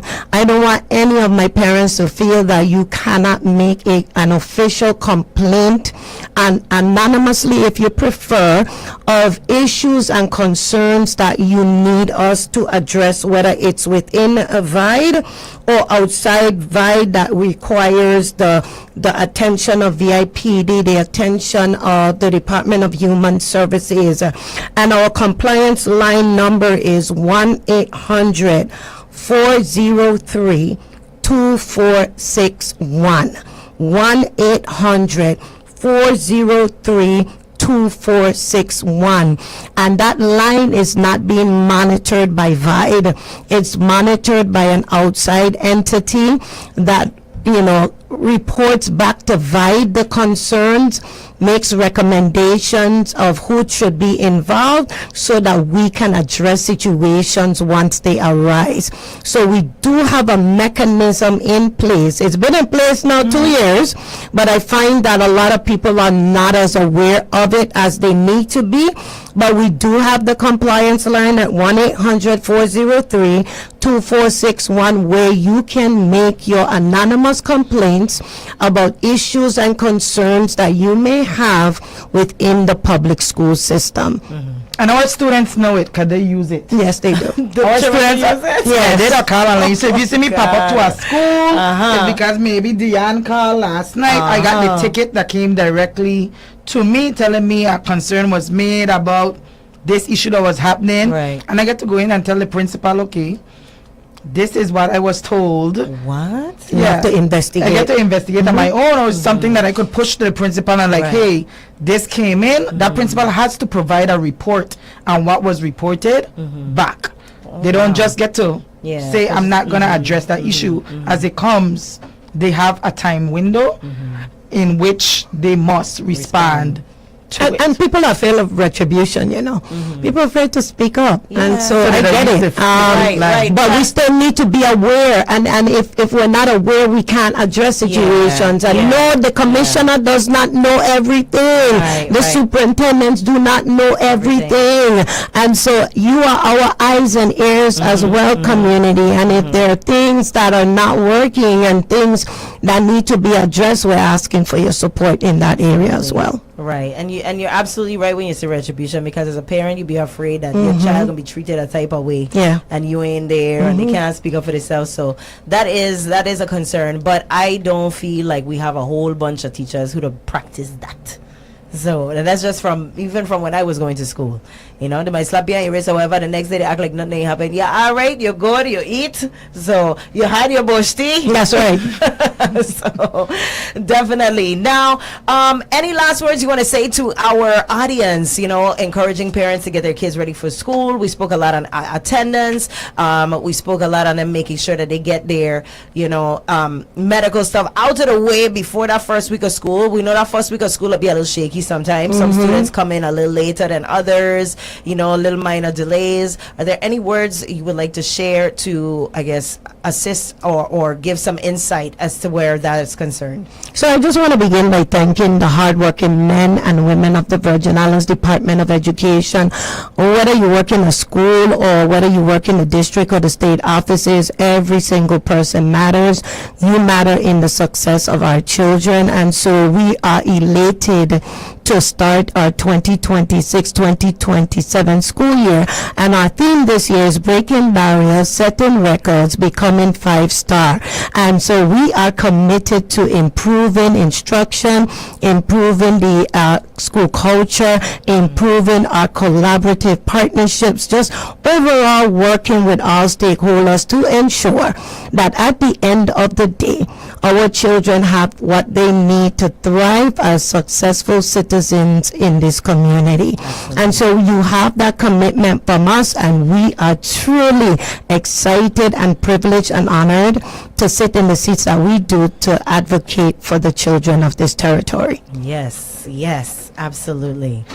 And for me, I just look forward to seeing our students return for the upcoming school year. Communication is the key. If there is something that's troubling you, something that you were unable to complete as a parent, reach out to your school. Be there, present, sharing that information, because the schools are willing to assist, but they can't assist when they don't know. And from our offices, Commissioner mentioned, we don't know everything. Some schools do a great job at keeping things and handling it themselves on their level. But if a concern comes up, feel free to reach out to the superintendent's office.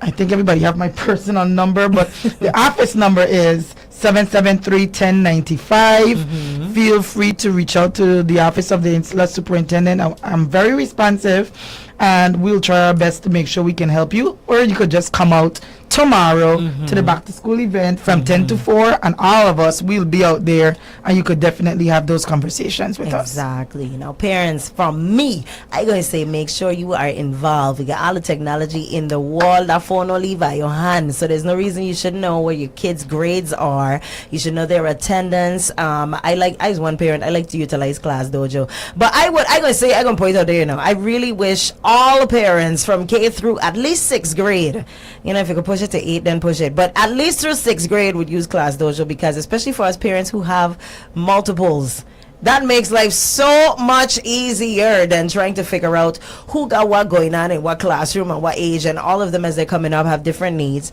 So, you know, that's just me, but I know it's not mandatory for them. Why is that anyway? Because we do have other platforms that we are trying to push, but complete the parent survey. I will. And so we will have all the data that we need to make informed decisions. Yes. But Power School is your main hub. That's your go-to. That's where information is shared from. That's where you find all your students' grades, their attendance, because sometimes you don't drop them to school and they present. You get to see. Correct. And we do make little errors here and there. That's the opportunity to call and say, I need you to check that. Maybe something is wrong, because we're human as well. That's true. That's very true, and I like that. You guys have a very grassroots approach, and we're seeing the changes taking place. It might be a little difficult, but we appreciate the effort and the thought processes behind the changes that are taking place in our territory. So thank you for including us, the parents. But you let Dr. Jorgen tell his piece. That's right. That's right. You know what? And I hear watching the phone. You know, Dr. Jorgen, you're so quiet. Thank you. You know, the return to school requires a lot of effort on the part of the whole community. So I just want to say thank you to the VIDE family and the greater community. You know, our paraprofessionals, our teachers are preparing to come back, but maintenance, you know, Bureau of School Security, all of those have had a hand in preparing our schools for the return.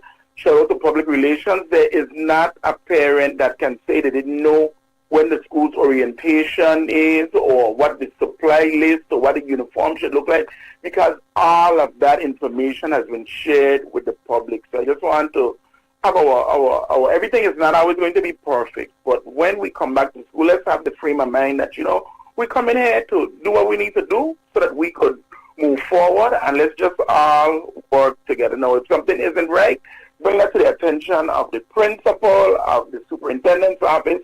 My number is 775-2250. Leave me a message, and we will return it and try to figure out what's going on so that we can help you to help but have a wonderful 2026-2027 school year. This weekend, I'm going over there to the St. Croix district, and we're going to spend some time in that Arthur Richards, because it's important that we, look for what's to come, and I'm looking forward to, the schools being rebuilt in the St. Thomas St. John district eventually. So have a happy school year. Absolutely. Oh my goodness. I'm looking forward to it myself. Are there any words you guys would like to share with the parents in terms of orientations? Any memos, anything they should walk with or be prepared with, or should they bring the children? Just let them know quickly for me before we close out. Well, every school have specific needs for their orientation. What I will do is direct you to the VIDE Facebook page. They're all listed there. I know we had an update for the new Arthur Richards where we divided the cohorts. We in fact provided a virtual component to the orientation. So that update can be found on our VIDE platforms. That's the only place to get the information on anything pertaining to VIDE. Not your friend, not your family member. Our page has the information, and if you have a question, you could click and write your question and comment, and it will be answered. Okay, I like that. I love that. So, guys, go ahead. The information is there. You should have everything at your fingertips so that you can be prepared. Make sure you're doing all our school shopping ahead of time, and be sure to follow the protocols and the standards for the schools. Don't send your child to school with something you know they shouldn't have. That uniform policy, pay attention to it. Right. It's that time of year. We all know. We all know. So, don't say you didn't know, because the information is literally posted where it should be, and everybody have a phone. So we know that, right? So thank you guys so much for coming in. It has been an awesome episode of Bush Tea in the Morning with you guys. I myself as a parent, I feel fully informed, and I'm optimistic for this year's school year. And it's opening in our territory. So I wish everyone all the best, the parents, the students, the teachers, everybody. I'm looking forward to it. And I want to say a thank you to you guys for coming here on Bush Tea in the Morning with us at 101.3 Roe FM. We're looking forward to seeing you guys again soon. Don't be no strangers. Yes. Thank you for having us. It was really good. Thank you. Ring the cowbell, you say? Yeah. One more cowbell. Is that? Queen Mary style. I love it. Looking forward to seeing you guys tomorrow. Don't forget, from 10 to what time? 4 p.m. 4 p.m. at the Central Complex. Right here. St. Croix Educational Complex. St. Croix Educational Complex. I'm merging the two like how she merged. Yes, so make sure you come on out. Look for the tents, all right? And come on out with your best behavior and your best optimism present, all right? It's Bush Tea in the Morning, ladies and gentlemen. Until next time, keep your hands at 10 and 2, all right? Treat each other well, do good, and I will see you later. Keep it locked. Don't go anywhere. Don't touch that dial. Friend, then we burn out the bad mind game. Take a drink with me, Linky. Proud to call you me family. I will take one friend when we link is pure problems. Yeah. Oh na na na na na na. Take more drink is pure canal. Take on